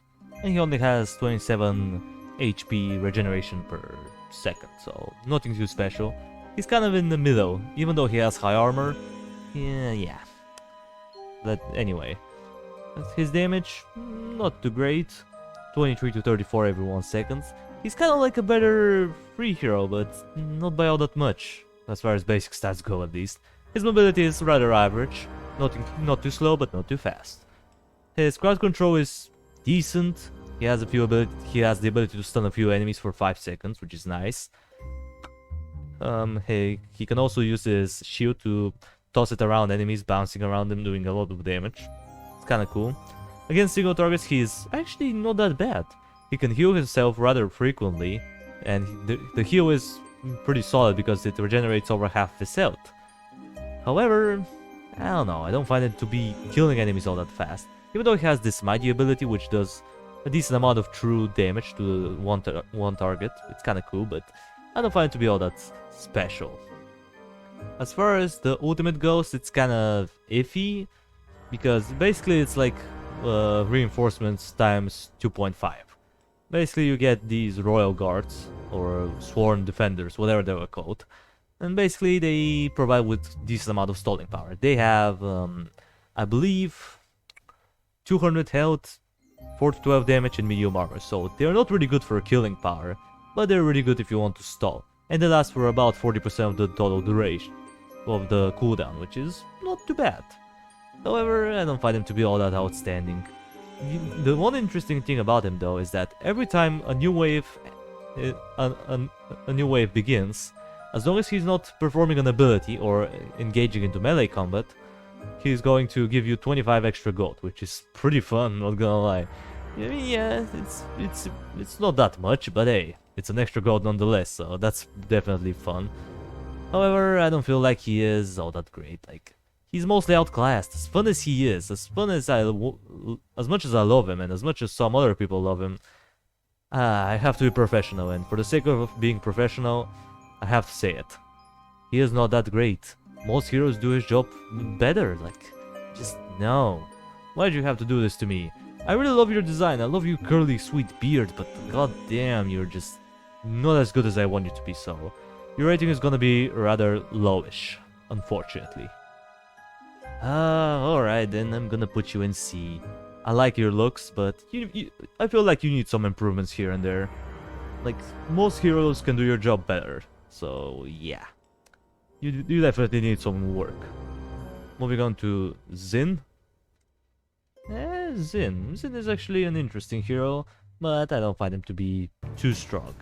Sure, his durability may seem good at 750, but I don't know, I don't find it to be all that great, for some reason. As far as his damage goes, rather disappointing, to be honest. 25 to 40 damage, and the attack rate is 1.5 seconds, so yeah. Kinda meh, not gonna lie. His mobility is kind of average, I suppose. The thing is that he has this pseudo teleport, which I'm not sure if I'll get it, but basically this is his first ability where he just dashes to the nearest enemy and he does a decent amount of damage to him. And if you click on him on the right time, you can actually teleport him in between places, which is pretty useful to have around. As far as his crowd control goes, it's kinda alright, I suppose. It's not great, but I mean, he has one ability, which is the Panda style, which is a grouped attack, but it's not spammable. He barely uses it, which is the problem. And he can also boost the damage by your guys by doubling. Basically, he doubles their damage for 7 seconds. But again, it's only their basic attacks. He doesn't boost their abilities, which is alright. I mean, I guess. As far as his single target goes, kind of underwhelming, honestly. For 600 health and somewhat of some armor, you'd think that he can tank for quite a long time, but unfortunately that's not the case. Even though he has this regeneration ability, which I come to learn that it's not that great. He regenerates 190 health over 9 seconds, so his regeneration is quite slow. Meaning that if he's fighting someone really tough, like, for example, Mounted Avenger or Golems or Shadow Champions, he's not gonna be able to regenerate his health all that quickly, which is kind of problematic to think about. So yeah, I don't think it is all that great. So yeah, but let's just get on to his ultimate, because I'm kind of disappointed with Xin. So yeah, the ultimate. The ultimate is probably the best thing about him, honestly. It's a spammable grouped attack. Now, it's not as efficient against crowds as you may think it is, because honestly, it's not that great. At least to me, it's not that great. But it is really good against single targets, because each bear can hit multiple times, it can stun the enemy, which is very nice, and each bear does about 180 true damage, which is a lot, and you get 6 of them. So you can do a crap ton of damage. Yeah, a crap ton of damage to a single target. It's really good. Now, it's not as I said, it's not the best against crowds, but it's pretty good against tough enemies. Like, if you're having an Avenger that you want to get rid of, you can do it. Or you have a Golem that you want to damage severely, use it. Or if you have a bad Heretic that's about to leak, just get him out of the building with his ability. It's pretty fun. I'm not gonna lie, he is an enjoyable hero, don't get me wrong, but I feel like he is just not as good as I want him to be. There's something in me that just doesn't allow me to put him into the B tier, so unfortunately I'll have to put you just a little bit lower than I would like it to, but hey, that's the way it is. into the C tier, just like Prince Dinas. But I prefer you from time to time, so I'll put you a little bit... I'll put you there. Moving on to Lyn. Oh yeah, Lyn. Lyn is amazing. First of all, her durability. Total 742, so she's a little bit, you know, just a little bit worse than Xin, but she's actually much better once we get into her abilities. Her regeneration is also pretty nice, 40 HP per second, pretty much the same as Xin, which is kind of interesting. Her attack rate and attack damage is nice. She deals 24 to 36 physical damage every 1 second, so it's not too outstanding, but it is decent. It is somewhat decent. As far as her mobility goes, pretty average, not too fast, not too slow. But her crowd control is quite interesting. She has multiple curses, one of them is for crowd control. Basically it slows down the enemies by 50%, it reduces their damage by 50%, which is quite nice to have around, especially when you're dealing with harassers. And yeah, she also has this ultimate ability, which we're gonna talk about in a minute, but it's pretty good against crowds. As far as single target goes, oh yeah, she is awesome, because one of her abilities allows her to break armor by quite a lot. Basically like the Golem, which we're gonna see in a minute. She can break his armor from high all the way down to low. Like, look at that. Boom! Low armor. Now she can do a bunch more damage with her Hex Fury, because the Hex Fury does 360 true damage, and it can also do bonus damage when the target is cursed, which is amazing. Like, she can shred enemies straight up. She can turn them into shreds. But the main thing that I really like about her is the fact that 45% of the attacks that hit her are gonna miss her. That's ridiculous. Like, she can survive for so long, even though it's RNG. That's almost 50%, man. Holy crap, it's awesome. And now for her ultimate, as you saw in a minute, right there. It is kinda nice. It does 700 true damage to the target that you pick. And if the target dies, it explodes and then does 300 physical. Actually, no, I think it's true damage, yeah. It was true damage. 300 true damage around it, which is kinda cool. You know, it's pretty interesting and it's rather spammable. Sure, it doesn't have as fast of a cooldown as Kata, but you can still use it rather frequently, which is very nice. I mean, you can use it to damage golems, you can use it to explode on some people, you can use it for different situations, and that's what I really like about her.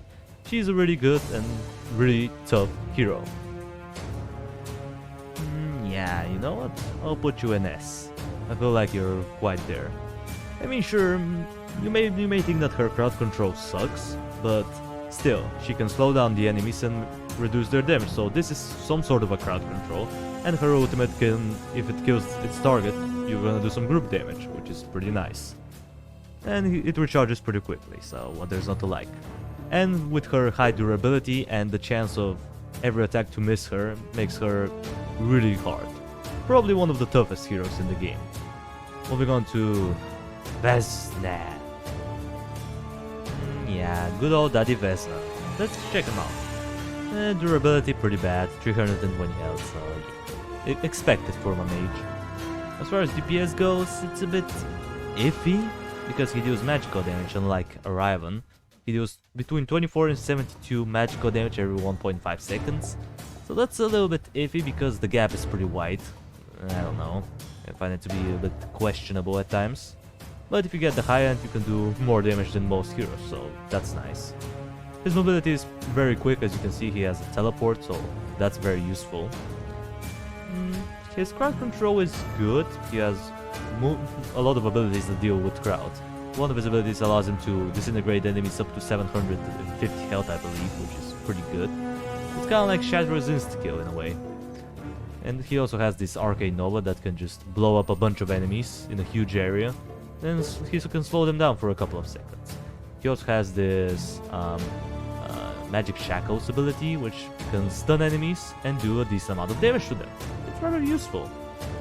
As far as single target goes, yeah, he's not great. Even though he has this insta-kill, so you can use it. But the thing is that because of his wide range, you may insta-kill the wrong target, and that could suck. Because let's say you have like 2 harassers and 1 mounted Avenger. You obviously want to kill the mounted Avenger, but if he decides to target the harassers, then you're done so. That's pretty much the way it is. And that's pretty sad, but fortunately that's just the way it is. As far as his ultimate goes, it kinda has the same issue with Arrivan's ultimate, where it's pretty good, but this one, however, is much better. We're gonna showcase it in a minute. We're just gonna wait for these two mounted Avengers to come in. And in 3, 2, 1, unleash the demon. There he is. And he can stun enemies on arrival, which is pretty good. He deals between 80 to 130 true damage. He also has both melee and range capabilities. He has 1666 health, no armor, but still, that's a lot of health. He can stall rather efficiently, and I believe he is immune to insta-kills, at least for the insta-kill of Bran the Beheader. And that's very useful, but again, the cooldown is so goddamn long. Sometimes you may not get it for multiple waves at a time. So yeah, other than that, I don't have much complaints for Vezina. He's pretty solid hero overall. Now, he's not the strongest out of them all, but hey, he's still a pretty good hero all around. Yeah, you're pretty good at crowd control, and your demon helps out, but can't put you quite into the S tier. You're still pretty good though. Moving on to Durax. Oh my god, Durax. I mean, by himself, his durability sucks. Like, we're talking about 460 health. But since you have 3 of them, you have whopping 1380 durability total. That's a crap ton of durability. His mobility is pretty quick. His damage is kind of lowish though, like the damage is bad. 17 to 25 only, that's... just no. However, his crowd control is quite ridiculous.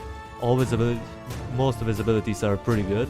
All of them do true damage, and you have 3 of them, so you can use them 3 times as much. You can stall 3 enemies at once, which is ridiculous. And yeah, not too much to say. Single target, obviously insane. If you combine all 3 of them together, you can take down pretty much anything. Literally, it's amazing. It's amazing how good this hero is. And the thing is that his regeneration is pretty good, 38 HP per second, so not too bad. His ultimate though, very solid and very unique. Does 1200 true area damage, but it's distributed, so if you have only one enemy in the range, it's gonna do all of that damage to him, so no damage is wasted. It's awesome. What a broken hero, man. I'm calling it. Durax is broken. That's just the way it is. I don't care if you're bad with him, you have to admit. Durax is freaking OP. You know what? Because I'm a skilled player, I would say he is a broken hero. Now, he's pretty dependable, because if you suck with Durax and your micro is not up to the task, he's probably going to be into the B or A tier. But the more skill you get with him, the more you start to realize that he is super broken. Like, having the ability to move your hero at 2 places at once is ridiculous. The amount of true damage that he provides is awesome, and his special ability is pretty unique because of the way it works. So I'll keep him into the best tier. Moving on to Bravebark. Bravebark is actually pretty good. He's pretty durable. 600 health and medium armor, that's pretty solid. He's by far one of the tankiest in the game, so that's very nice. His attack damage is good. 48 to 72 is not bad, but he attacks every 2 seconds. Like, that's terrible. That's slower than freaking Vezina. Like, holy crap, man, why did he attack so slow? That's really disappointing. His mobility is pretty fast. He has this teleport mechanic, which is very cool, kind of like Vezina in a way, but instead of teleporting, he kind of dives into the ground and comes out of it at the certain point that you told him to go. It's pretty cool. His crowd control is kind of questionable. Like, he has one grouped attack and he can summon saplings, but the saplings are very weak. And unlike Kata, he doesn't summon them all that often, so his grouped attack is nice though, but it's not outstanding by any means. Against single targets though, he can do very well. He's very durable, and he also has this insane heal ability which regenerates 840 health over 4 seconds. That's just ridiculous, man. And it affects area, just like the Forest Keeper, so you can use it to heal up your other guys as well. It's ridiculous. Like, sure, some enemies may be able to break through this regeneration. If you're fighting like a golem or a boss, they're obviously gonna break through it, but as long as you're not fighting something like that, he's just gonna be balling. It's gonna be awesome. And now for his ultimate ability, oh yeah, I forgot to mention, he has an insta-kill every 35 seconds, which is also really nice, making him also amazing against single targets. As far as his ultimate ability goes, it's a bit iffy. Now, it does cover a wide area, just like Aridon, but it doesn't do all that much damage. It does only 60 true damage per Vi, I believe, which is not that much, but it is something.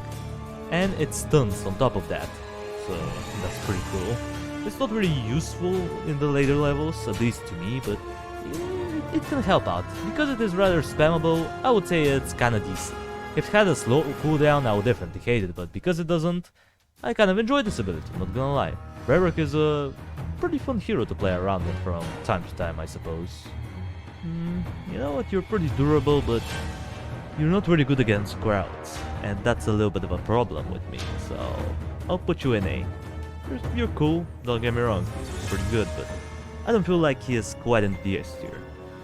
Moving on to Bruce. Oh yeah, mate, we're talking about Bruce up in here. Holy crap, by far having the highest durability at 1020. Wowzers, man, just wowzers. His DPS is pretty good, sitting at 40 to 59 damage every second. Holy crap, yep, that's ridiculous.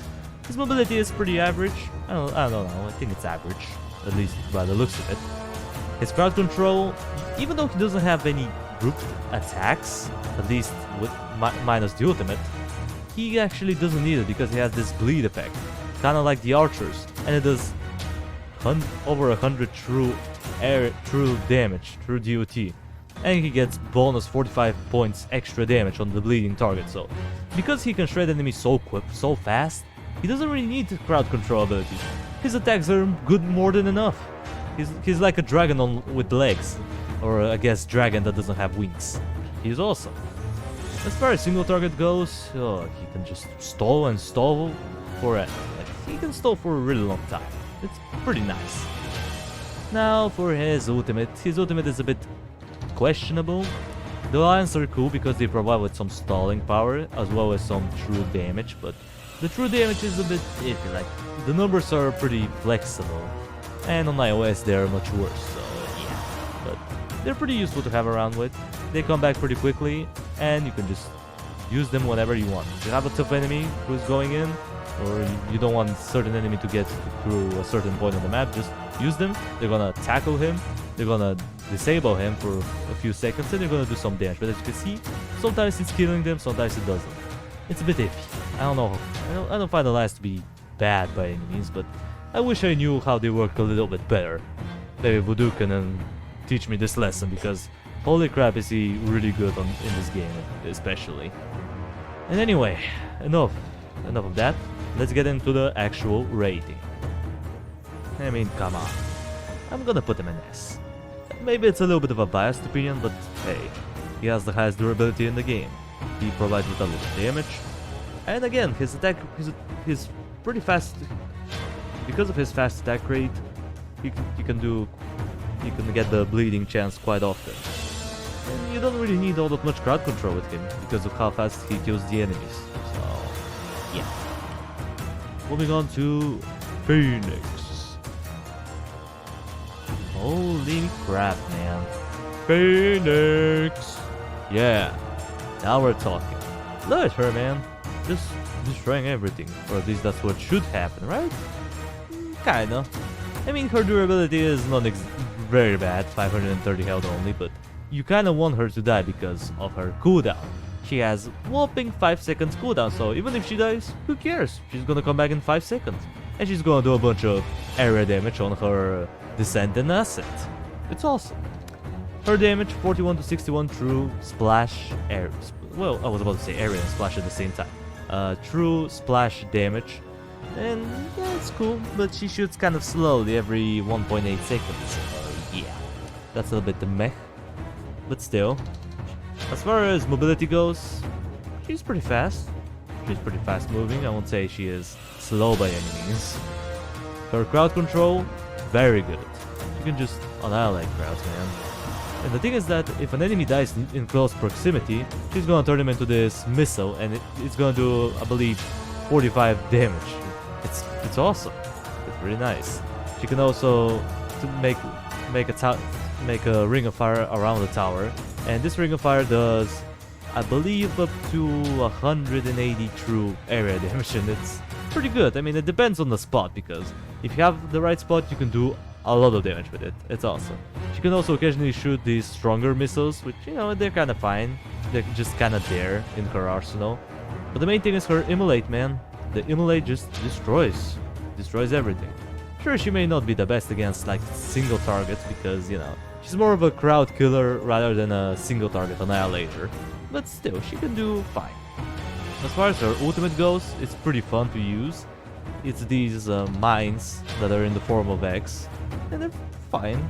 They do, I believe, between 200 and 400 true area damage, so they're pretty nice. But you don't want to use them like immediately, you want to kind of just stack them out in the back.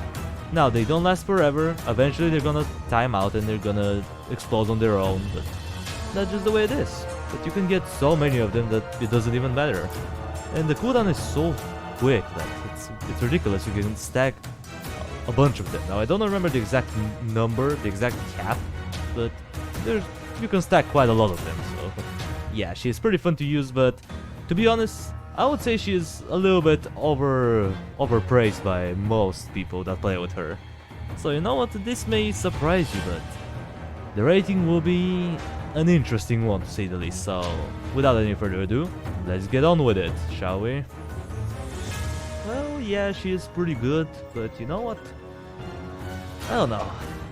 Do I want to be honest, or do I want to be at one with the community? You know what? For the sake of the community, you know what? Actually, no. I'll put her in S tier. Believe it or not. Sure, she may be able to respawn every 5 seconds. She may be able to gash out a bunch of true damage and all, but you gotta admit, against like super tough enemies like bosses or the endless mode, she becomes less and less good eventually. I mean, in endless mode, every enemy gets tougher and tougher, and eventually, not even Phoenix can keep up. I don't feel like I mean, most people say that she is the best hero, but I don't find her to be quite the best. But you know what? For the sake of it, I'm gonna put her on the, you know what, a little bit higher than Ignis. I feel like Durax could be much better than Phoenix in some situations. Moving on to Wilbur. Wilbur, man? Holy crap. Ridiculous hero. I mean, he's not as OP as Phoenix, but let's just check him out, shall we? First of all, durability, 570 health. Nah, not that great. But the damage, holy crap. 63 to 96 true damage, and the ridiculous part is that he attacks every 0.8 seconds. Like what? It's ridiculous. The Phoenix takes 1.8 seconds to attack, while this guy just destroys everything. Like, he just spams a ding dong of damage. It's ridiculous. So yeah, I really like this guy. Like, the damage is so high, the DPS out of this guy is just through the roof. Anyway, as far as his mobility goes, pretty good. Not the fastest, but not the slowest. Oh, I would say it's kind of fast, alright. But he does need a movement speed upgrade, which is kind of underwhelming for 7-hour heroes, but whatever, the rest of his stuff is pretty good. Crowd control wise, he doesn't have all that much group damage abilities. He does have the mad missiles, which do a decent amount of damage, but their explosion radius is not as good as I want it to be. The bombs are fine, but they're more better against single targets rather than big groups of enemies. At least that's how I find them up to be. The smoke barrier is nice, but you know, it could be useful. I'm not gonna say that it's bad.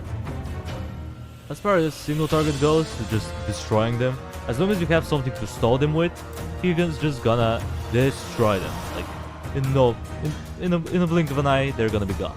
Well, not in a blink of an eye, but you get the point. He's gonna kill them rather quickly. And his special ability, well, let's just check it out right about now. Pew Pew drones, pretty awesome.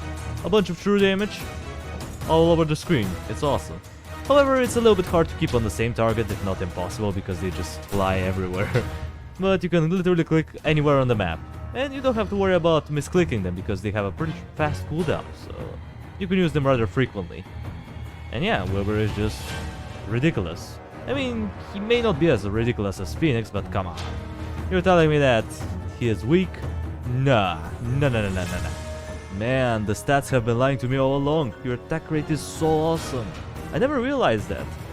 But that's the only thing that you really do. You just gash out a bunch of damage. You're similar to Phoenix. But you know what? I'll still put you into the best tier. Into the best tier you go. You're pretty good. Not gonna lie. I honestly prefer him over Phoenix in most situations. But hey, I guess this is just personal opinion. Moving on to Faustus. Yeah, Faustus is in a weird spot, to be honest. He's one of those heroes that I kinda like, but at the same time I don't feel is as broken as some people make him up to be. So let's talk about his statistics. First of all, as far as durability, nothing too special, sitting at 625 health and nothing else, which, you know, I mean, he's a dragon, so he doesn't really need to be super tanky. His damage though is pretty nice, 75 to 114 damage every 1.6 seconds, which is pretty decent, but you know, I don't know, it's good, don't get me wrong, it's true damage after all. Plus it has a pretty unique way of attacking, and the way it attacks is basically it splits into 3 little balls, and each ball does, I believe, a third of the damage, which is pretty nice, actually, because it really helps him out against crowds. But before we get into the crowd control thing, his mobility, quick mention, pretty fast, and come on, he can move really quickly for someone who doesn't have a teleportation methods. That's really good. Now, crowd control wise, he does his job pretty well. He can deal with crowds rather efficiently. The liquid fire is definitely pretty helpful, but it has a really long cooldown, and I don't know why. Like, the cooldown, I think on iOS is 1 minute. Like, 1 minute. Like, originally it's supposed to be 45 seconds, but on iOS, yikes, 1 minute. I feel bad for you guys. For the ones that are playing on iOS. The cursed version of Kingdom Rush. At least that's what I like to call it. Anyway, he doesn't have all that much else. He does have the teleport rune, which is good, but it only teleports them a shortish distance, so it's not outstanding. As far as single target goes, he can do a decent job. He has a pretty decent amount of damage against them, as I said, true damage and all, but I don't know. The Dragon Lance is nice for single target, but it has a pretty wide range of damage that it can do, so it's kinda iffy, plus it has a really long cooldown. Now for his ultimate, I mean, it's not too creative, it's just liquid fire times 3, but the dragons have a pretty wide spread, and as you can see, 2 of them did absolutely nothing. Well, maybe the first one did some damage, but it was like very little. So yeah, I don't find this ability to be all that great. One, it's uncreative, I mean, come on. This is liquid fire times 3. Couldn't come up with something unique or original? I guess no. I guess they were pretty burned out when they were making Faustus. At least for the special ability, that is. The cooldown is fine for the most part. I don't find it to be too long or too short to the point where it's super spammable. I guess it's alright. But for the most part, his abilities come back a little bit slower than usual. I don't know what it is, but in comparison to like Wilbur and Phoenix, his abilities come back too late, I suppose. I don't know. I just don't like that.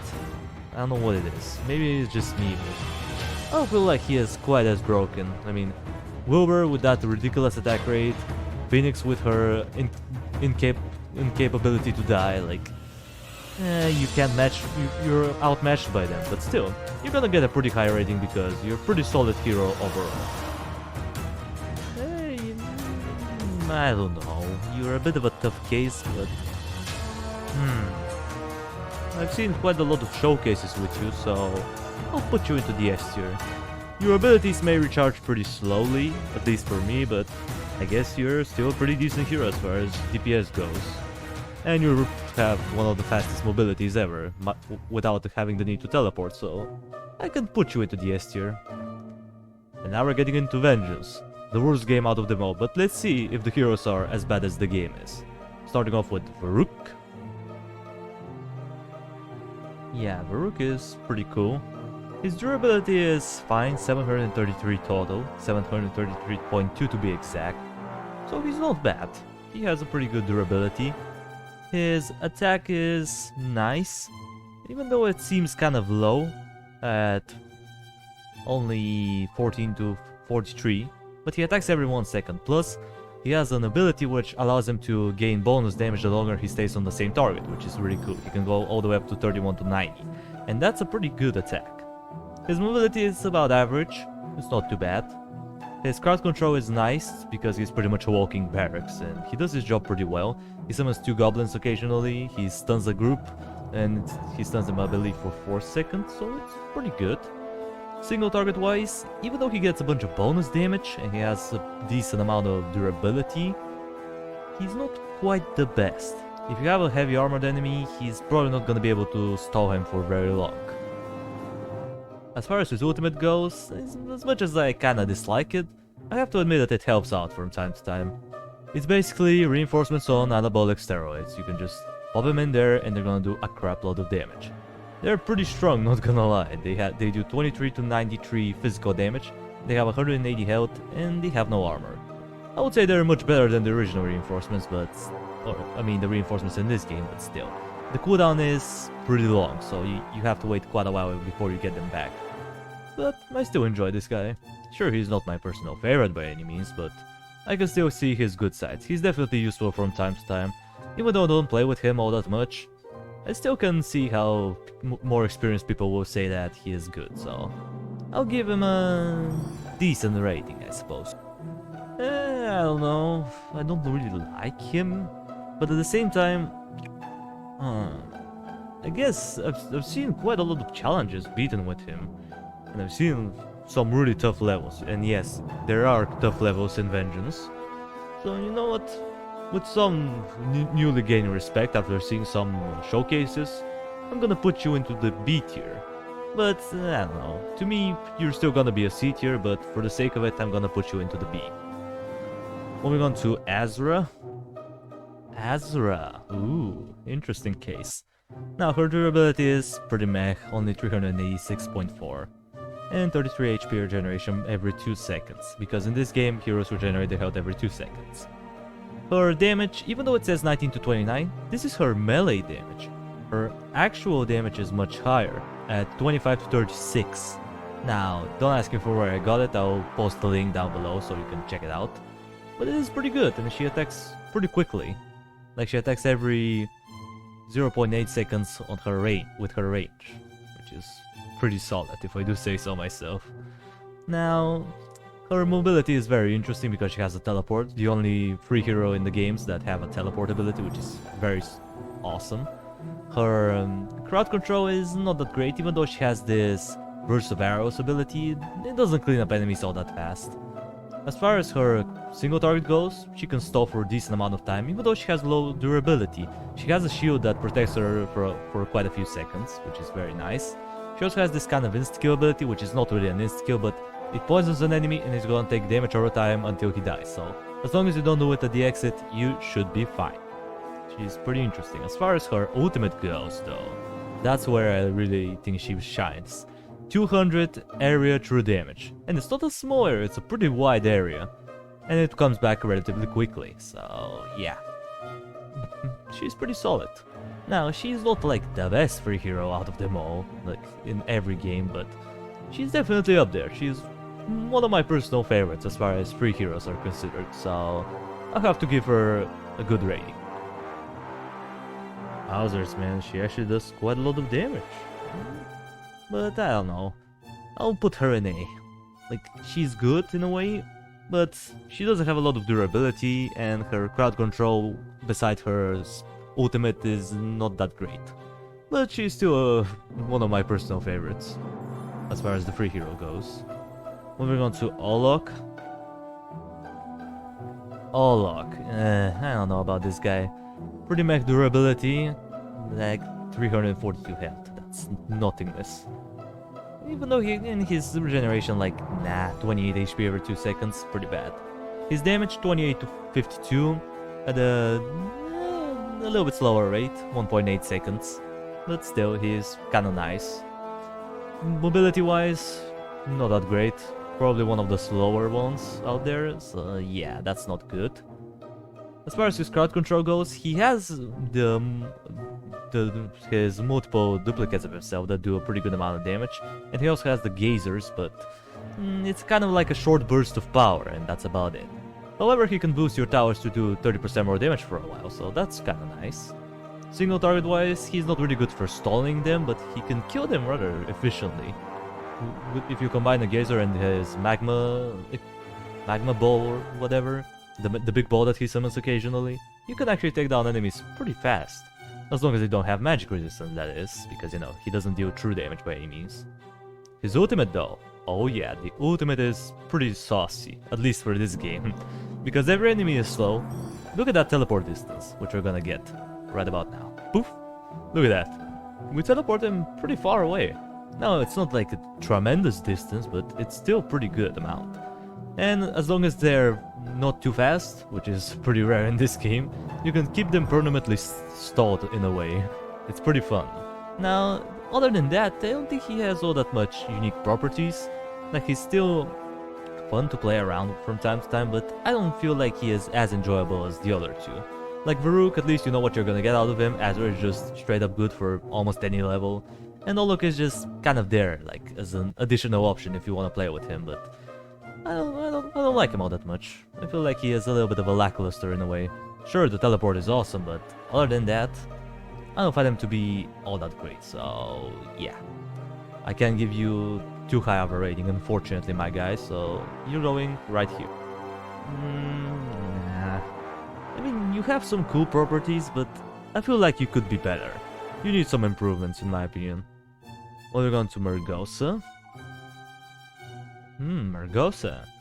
He has kind of iffy durability, only 539, not that great, but she does have a good regeneration though, at 43 HP per second. Or sorry, 31, my bad, 31 HP per second, which is, you know, pretty decent. Her attack is pretty strong, 3957 every 1.2 seconds, so that's pretty nice.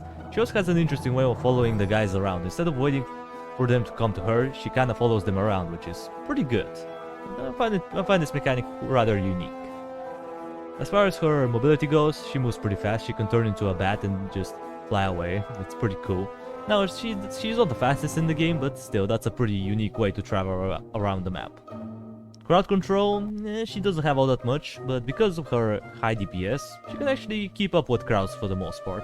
The mist helps out occasionally, but it has a pretty short radius, so I don't know. The bat is kinda nice, he can just do consistent, constant, true damage. He's pretty fun. As far as single target goes, yeah, she can stall for quite a long time due to one of her abilities, which allows her to regenerate her health. Basically, whenever she deals damage, 30% of that damage is gonna go directly into her health, which is awesome. And as long as you're not fighting someone that has super high armor ratings or does insane damage, she's gonna be stalling him pretty much for eternity. It's pretty nice. She also has this teleport ability, but it's a little bit bugged. Basically, it's supposed to teleport an enemy that's further away from her, right next to her, and she's gonna stun him for 4 seconds. Now, her ultimate is where it's all at, because it's broken. Basically, this beast form doubles her damage or so, but she loses multiple of her abilities. She cannot use the mist or the teleport when she is into the beast form, which kinda sucks, but she does way more damage and she just shreds enemies very quickly. The thing is that it's supposed to last only 20 seconds, but the bug is, basically, as long as she's fighting, she's never gonna exit out of the beast form, and that makes her a really strong hero. I mean, you can wait out the entire cooldown duration and she's still going to be into the beast form. You can have the cooldown ready and you can pop her back immediately after. She's pretty cool. Now, will we be including bugs? Well, I suppose we will. I mean, we did the same for Raz and Rax, so I guess we'll do it for Mergosa, but in reality, she shouldn't be all that strong, but hey, I'll take this bug because it makes her super good. She's one of those heroes that I really like, but I don't play with her all that much for some reason. Like, I definitely should start playing with her more, because holy crap, she is way better than I thought, and you should definitely give her a try. I mean, come on, she's only $3, you have nothing to lose, so let's move on to the rating. Yeah, you're pretty good. I would say, because of your broken ability, you're quite up there, but if your ability was meant to work the way it was supposed to be, you'll be into the B tier. Now, we're gonna be acting like... But you know what, since we rated Rise and Rax a little bit higher due to some glitches, I'll bump you up to the A tier. but if your ability worked the way it was supposed to, you'll probably be into the B tier. But still, because you're broken, into the A tier you go. And you're pretty cool to look at. I definitely like your long hair. It's pretty nice. Anyway, moving on to Mortimus. Mortimus. Kind of iffy. Very bad durability at 360 health only and 30 HP regeneration. His damage though is kind of nice. At 21 to 120 every 1.8 seconds. Similar to Olok, but the thing is that he does have a pretty wide gap, which makes his damage very inconsistent. As far as mobility goes, pretty slow, not gonna lie, his mobility is rather slow. Crowd control wise, he is decent because he can summon a lot of zombies, but the thing is that they expire eventually. They lose 5 health every couple of seconds, so you have to kill enemies kind of consistently in order to keep up the zombie flow. Because if you don't, well, they're gonna get overwhelmed and eventually you're gonna have no zombies left. But it's pretty cool. Also, his Grim Presence is rather cool because it can lower the armor of enemies and their magic resistance. But the thing is that the zombies kind of block this ability because they can spawn way further and they can block enemies farther away from the ability. And yeah, it's a little bit counterproductive, but hey, I guess that's just the way it is. Single target wise, he's not that great. He can do a decent amount of damage to him, but I don't know. I don't find him to be as good as he should be. Like, the zombies can definitely provide with some stalling power while he's just slurping up their life force. It's pretty cool, but I don't know, I don't find him to be outstanding against single targets. However, one of his abilities allows him to stall enemies pretty efficiently. And this ability is his ultimate ability, which is the Rotten Bodyguard. And he's basically like a tier 4 Swamp Thing in a way, where he just does a bunch of group damage, and he just stalls infinitely. Now, he doesn't last forever though, he expires eventually, but for the time being, you can just annihilate crowds with relative ease. It's pretty awesome. So let's test this guy out. Let's summon him up in a minute. We just have to clump up the enemies a little bit. Let's just summon the reinforcements, and there you go. There he is. And look at that. Perma-stun and just doing a bunch of group damage. Destruction. I like it. Now, he does need some improvements though. I feel like the Grim Presence should have a longer range, or the zombies should spawn in a shorter one. Like, he definitely has some issues, don't get me wrong. This guy has quite a few issues that need to be worked on, but other than that, he's a decent hero to use. Yeah, I kinda like him, to be honest. Yeah, considering how both of his abilities negate each other, that's a pretty bad mechanic, so I'll put you into the C tier. You need some improvements here and there.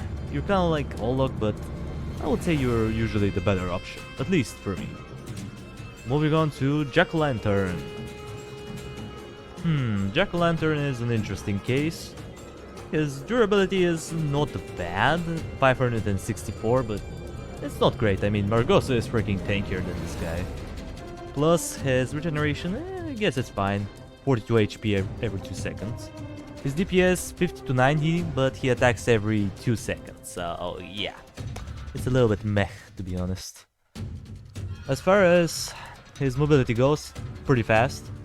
He has a teleport as well, which is nice, but even if you move him a small distance, he moves pretty quickly, which is very nice, at least for this game.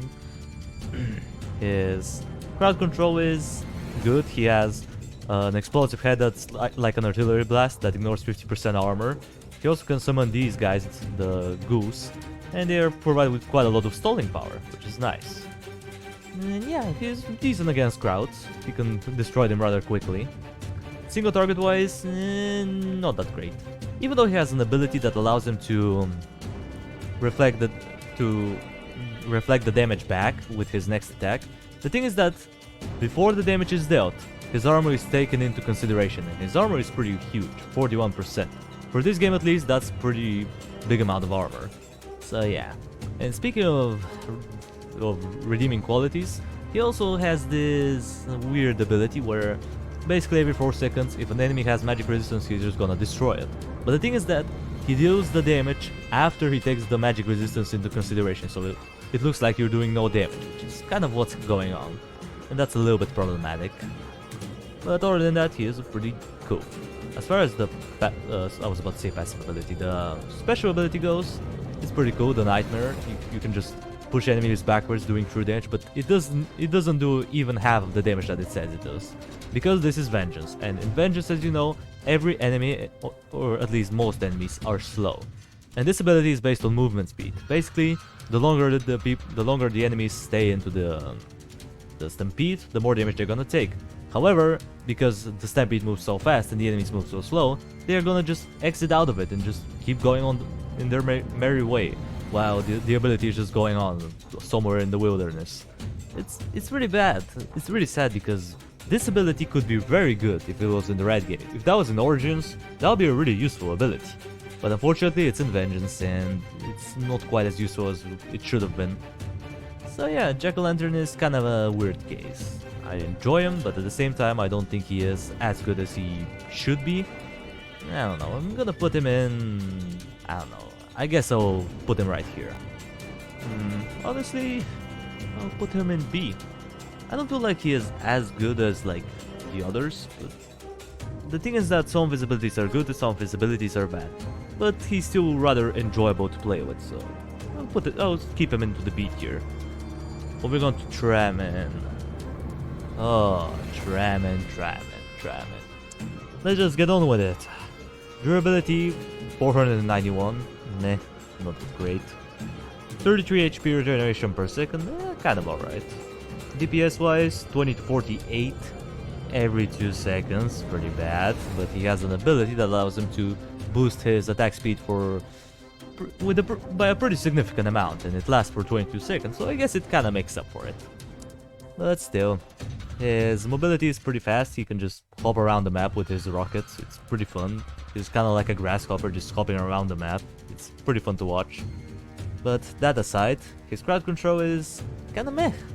The thing is that his attacks do splash damage, but again, the damage is so little that it doesn't even matter. Like, I don't think even if he did group damage, it will matter.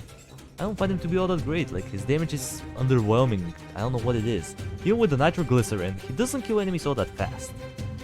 Single target wise, I mean, he can provide with some stalling, I guess. He has decent-ish durability for someone that has ranged attacks, and is not meant to be in melee combat, but I guess you can use him for stalling power if you want to. Like, if you have nothing else to use, like if you don't have your reinforcements charged, like, you can use him, I guess. So yeah, and last but not least, his ultimate is a bit disappointing. Now, the damage from it is pretty nice, I'm not gonna lie. It does 1600 physical damage. I mean, basically he summons a few bombs and each one of them does 200 damage. It's pretty cool.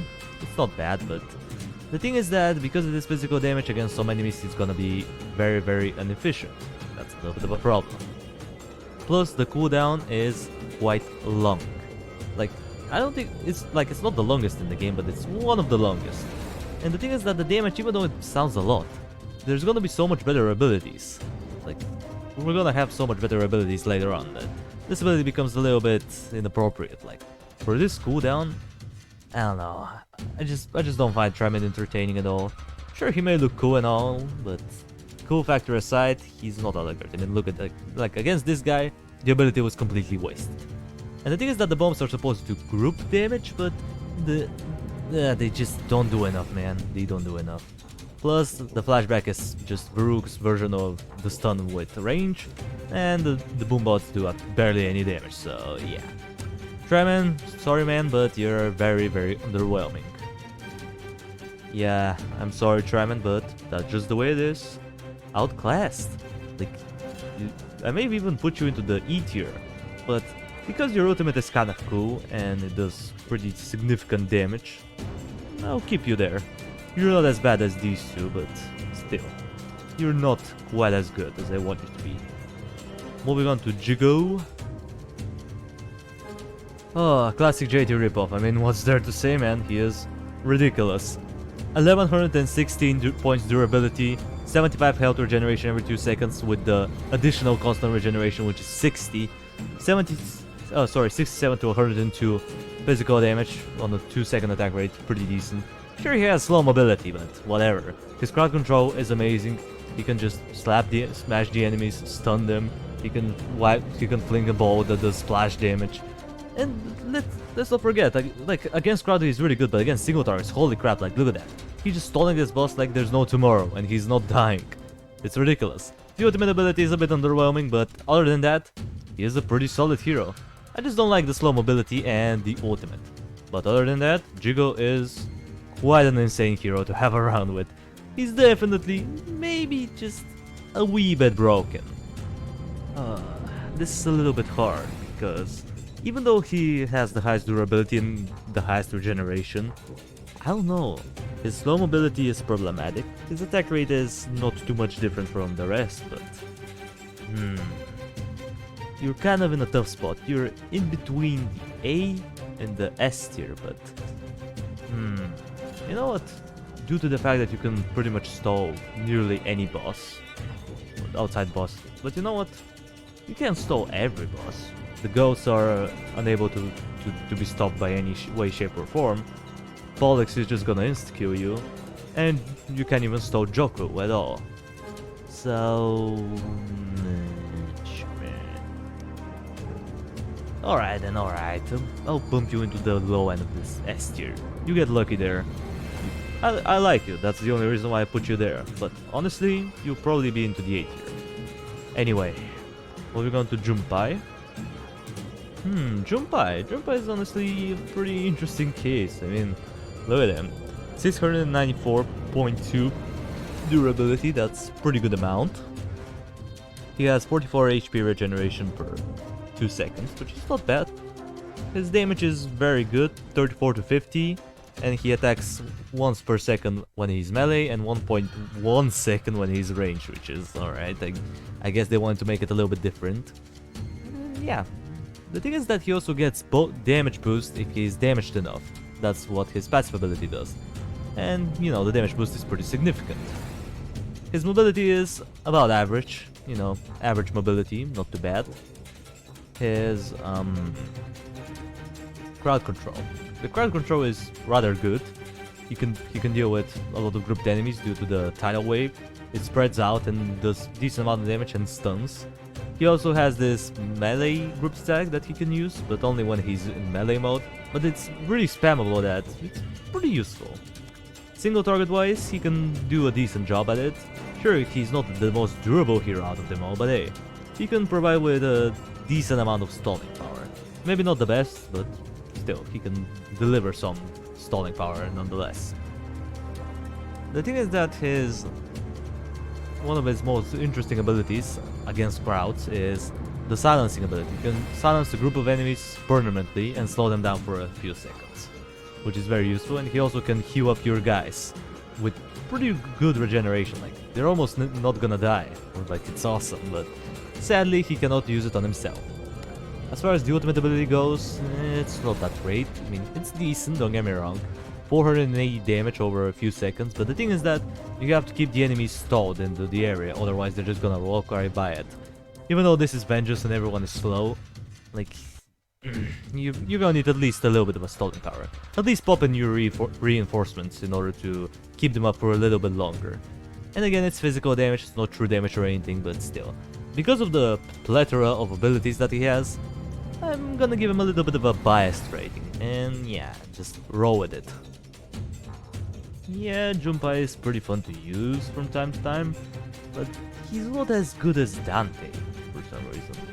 Like, he is cool and all, but I don't find him to be as game-breaking as some people say, so I'll put you in A. But you know what, you'll be towards the high end. I still enjoy you, but I feel like you needed just a little bit more power in order to be into the S tier. If you had it, you'll definitely be there, but unfortunately that's not the way it is. Moving on to Doom Tank. Doom Tank. Let's check you out, man. I haven't seen you in a while. 768 points durability, not bad, but only 40 regeneration every 2 seconds. Whatever.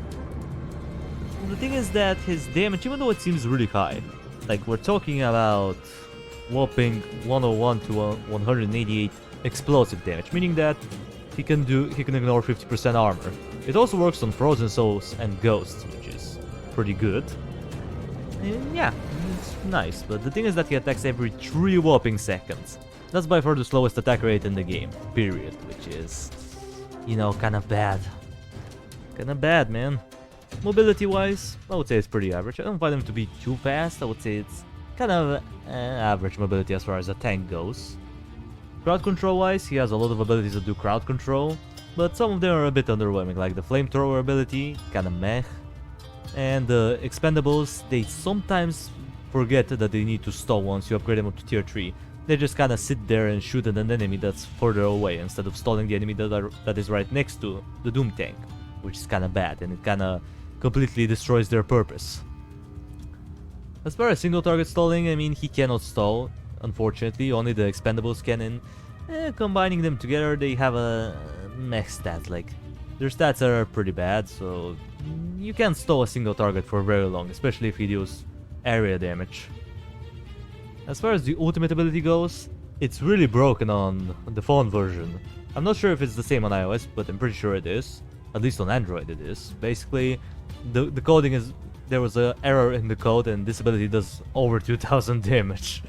Well, in reality it should do only 240 or so, and yeah, as you can see the results are pretty underwhelming. Yeah, with that long cooldown, he kinda has the same issue as Tryman. I mean, Tryman at least did a pretty solid number of damage, but this guy, I don't know, man, like, he's still really good, don't get me wrong. He has a really high durability, like he can clean up crowds with relative ease, but in comparison to everyone else, like, I don't know. Well, you know what? I think I made up my mind. I'll put you right over there. And Doomtang. What should I do with you? The thing is that if we're talking about the mobile version, you're definitely on the high end, but the thing is that your ability is bugged only on the mobile version. I'm not sure about iOS. For the people who are playing iOS, comment down below because I'm actually not sure. To be honest, you're kind of like an A tier to me. Like, you have the ability to ignore 50% armor and all, but that's about it. Your expendables are a bit iffy at times. Sometimes they just don't want to block for some reason once you upgrade them up to the tier 3. Your flamethrower ability is underwhelming, so yeah, you have a little bit too many negatives for me to be putting you into the S tier. So because of that, you're going into the A tier, but into the high end. You're almost there, but I feel like you need some improvements before you get to the S tier. If that was back in the early days, you'll be definitely an S tier, but in reality, you're not quite there. Moving on to Ice Cult. Oh man, the one and only Ice Cult, the evil dragon from the north. Yeah, he is quite ridiculous. Durability wise, not really, 630 health and 49 HP regeneration, whatever. He doesn't need it because he deals 66 to 98 true damage every 2 seconds, and that's awesome. And the thing is that one of his abilities allows him to do area damage, and it's not a small area, it's a pretty wide area. It's not splash damage, it's area damage. And it slows down enemies by 30%. And the thing is that the enemies are already slow. Like, what? His mobility, yeah, I mean, it's pretty slow, but whatever.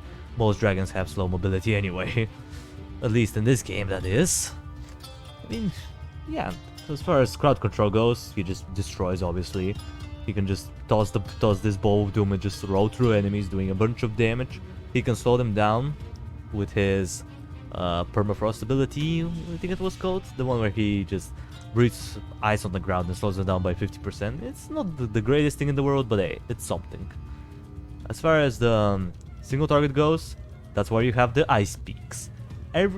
Each spike, basically, if the spike hits, it's gonna take 30% of the total health of the enemy as true damage. Basically, if someone has 2000 health, 600 health just disappears out of his health bar. It's ridiculous. Basically, it's kind of like the Avatar of Wrath from BTD6. The stronger enemies they are, the more damage it's gonna do. It's awesome. It doesn't work on bosses, obviously, because otherwise, yeah, he will be definitely nerfed for sure. And of course, we cannot forget about his ultimate ability, which is just awesome. Freeze the screen for 12 seconds. It only has 40 seconds cooldown, man. Jesus, you can have the screen frozen for like 30% of the time. It's awesome. I love this thing. It's so good because you can do whatever you want in these 12 seconds. You can I mean, you can stall for cooldowns, you can rebuild towers, you can micro a little bit. Maybe you just want to take a sip of water and go to the bathroom. You can go there. I mean, the game is really slow, so you're not gonna have many issues. But anyway, like, we all know where this guy is going. Like, he must be on the high end. Well, we all know where he's going. The Bastion. Insane and outstanding hero. Definitely one of the most broken things Ironhide ever created. For sure. Moving on to Merglin. Merglin though. Ooh, she is quite an interesting dragon. I mean, she has the highest durability out of any dragon at 797 HP. Which is, to be more correct, 797.88. Which is pretty good. And she has the same amount of regeneration as Ice Cold. As far as her damage goes, it's pretty good. 59 to 110 physical damage every 2 seconds. Not as broken as Ice Cold, but she can leave these puddles, and these puddles do true damage over time, so it's kinda nice. However, you can't stack them though, which is a little bit sad. And yeah, her mobility is kinda slow. You know, the dragons in this game move pretty slowly, which is kind of underwhelming, but whatever. Her crowd control is pretty good. She can deal with crowds, well, I won't say super easily, but she's definitely better than the Doom tank. And the thing is that her Magma Blood, which falls below her, is gonna make it pretty useful because you can damage multiple enemies with it. And sometimes it's more efficient to use the Magma Blood over her basic attacks, depending on the enemy. Because again, keep in mind that she's doing physical damage, and the pool sometimes may not be enough to you know, to make up for the lost damage. Yeah, she's good, but what about single targets? Well, she has an insta-kill, but, you know, insta-kills are a bit iffy. Sometimes she may hit, sometimes she may not. It's a little bit iffy. I mean, she can still damage a single target pretty well, not gonna lie, but, you know, she's not quite the best. However, as far as the crowd goes, she can also boost your towers to do 20% more damage, just by staying right next to them. It's pretty cool. She also has this Infernal Heat ability, which I guess it does decent damage, and it happens pretty often, so I like it. The thing is that her ultimate is pretty game-breaking. Like, she can insta-kill crowds of enemies, or she can do a bunch of true damage to a boss. Now, it's a little bit hard to get because they fall in a random pattern, so it's kind of hard to get all of the meteors to land on the same target, but usually you're gonna use it for crowds of enemies, so you don't have to aim it too perfectly. But still, you have to put a little bit of a thought process behind it. But you know what, just for the sake of the lows, we're gonna use it on these ghosts right here. As you can see, boom. We got 5 meteors per cast, which is not too bad. Like, yeah, she is pretty solid dragon.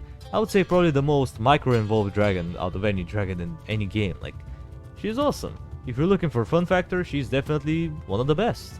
But she is the best as far as power goes, I'm not quite sure. Yeah, you're pretty fun to play around with, honestly. You're pretty good. Really high DPS, the ability to insta-kill crowds of enemies with your ultimate, having the ability to damage people underneath you.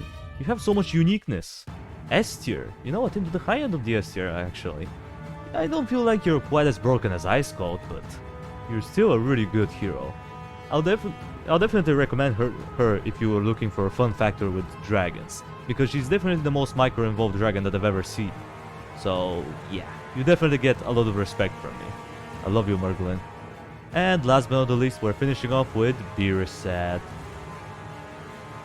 Beerusad is honestly not that bad. I mean, his durability is 720 points, which is pretty decent. I mean, Merglin has better durability, but still. 49 HP regeneration per second, pretty much. I mean, it's pretty much the same for every dragon at this point, at least in this game.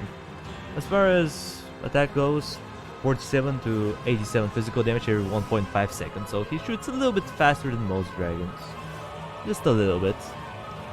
Mobility-wise, kind of slow, not gonna lie. He doesn't move all that fast. His crowd control is alright. Like, he has one attack that does group damage, and he also has this Fear the Dragon ability, which, you know, it helps out against crowds if you want to thin them out, but if you're doing a big soul impact or you're trying to use a group a damage ability from your tower, they're gonna get separated from the group and you may not get as much damage as you want to. And yeah. As far as the single target stalling purposes go, I mean, he can't stall, but he summons this guy, the Golem. And he is kind of alright, 500 health, 42 to 63 damage or something like that. And he doesn't have any resistance, so yeah, he's not perfect. But you know, he can provide you with at least a little bit of stalling power. However, he doesn't really need it because he has an insta-kill, and you think that's awesome, but again, insta-kills with range are very, very iffy. Sometimes you may get the insta-kill on the right target, sometimes you may not. It depends. As far as his ultimate goes, holy crap, it is ridiculous. Doing 180 true damage to everyone on the screen. You know, that's awesome, and you can use it pretty much every wave. The cooldown is short enough. It's amazing, right? Yeah, it is. However, the thing is that it doesn't work on certain enemies, you're gonna see in a minute. Also, the Avarice ability, it only works on enemies that he kills, not other towers. Thank you, Voduk, for giving me this important information. And yeah, now, here's the Golem, just check it out real quick. And yeah, let's wait out the ghosts, and you see what I'm talking about. Now, I'm not sure if a lot of people know about it. I mean, they probably do, but you know, I think I'm finding some new groundbreaking discoveries up in here, so let's just show you. You know, every enemy should be taking 180 true damage, right? Well, yeah, that's what's supposed to happen, but look at the ghosts. Look at them. They're supposed to be taking damage, but they're not. Yeah, I don't know why. Like, they're immune to physical damage, but that's supposed to be true damage, right? Unless I'm getting something wrong. I don't know. I mean, beside them, you can damage pretty much anything else, so yeah, that's pretty cool. He's a pretty decent dragon. I would say probably the most balanced out of the rest, so you know, yeah, I'll give you a decent rating, you know. You're kind of balanced-ish. Now, you may be thinking that because of his ultimate he should be into the S tier, but the ultimate is not what defines a hero. What defines a hero is his stats, his abilities, and how well he functions against certain types of enemies. And I can't quite put him there.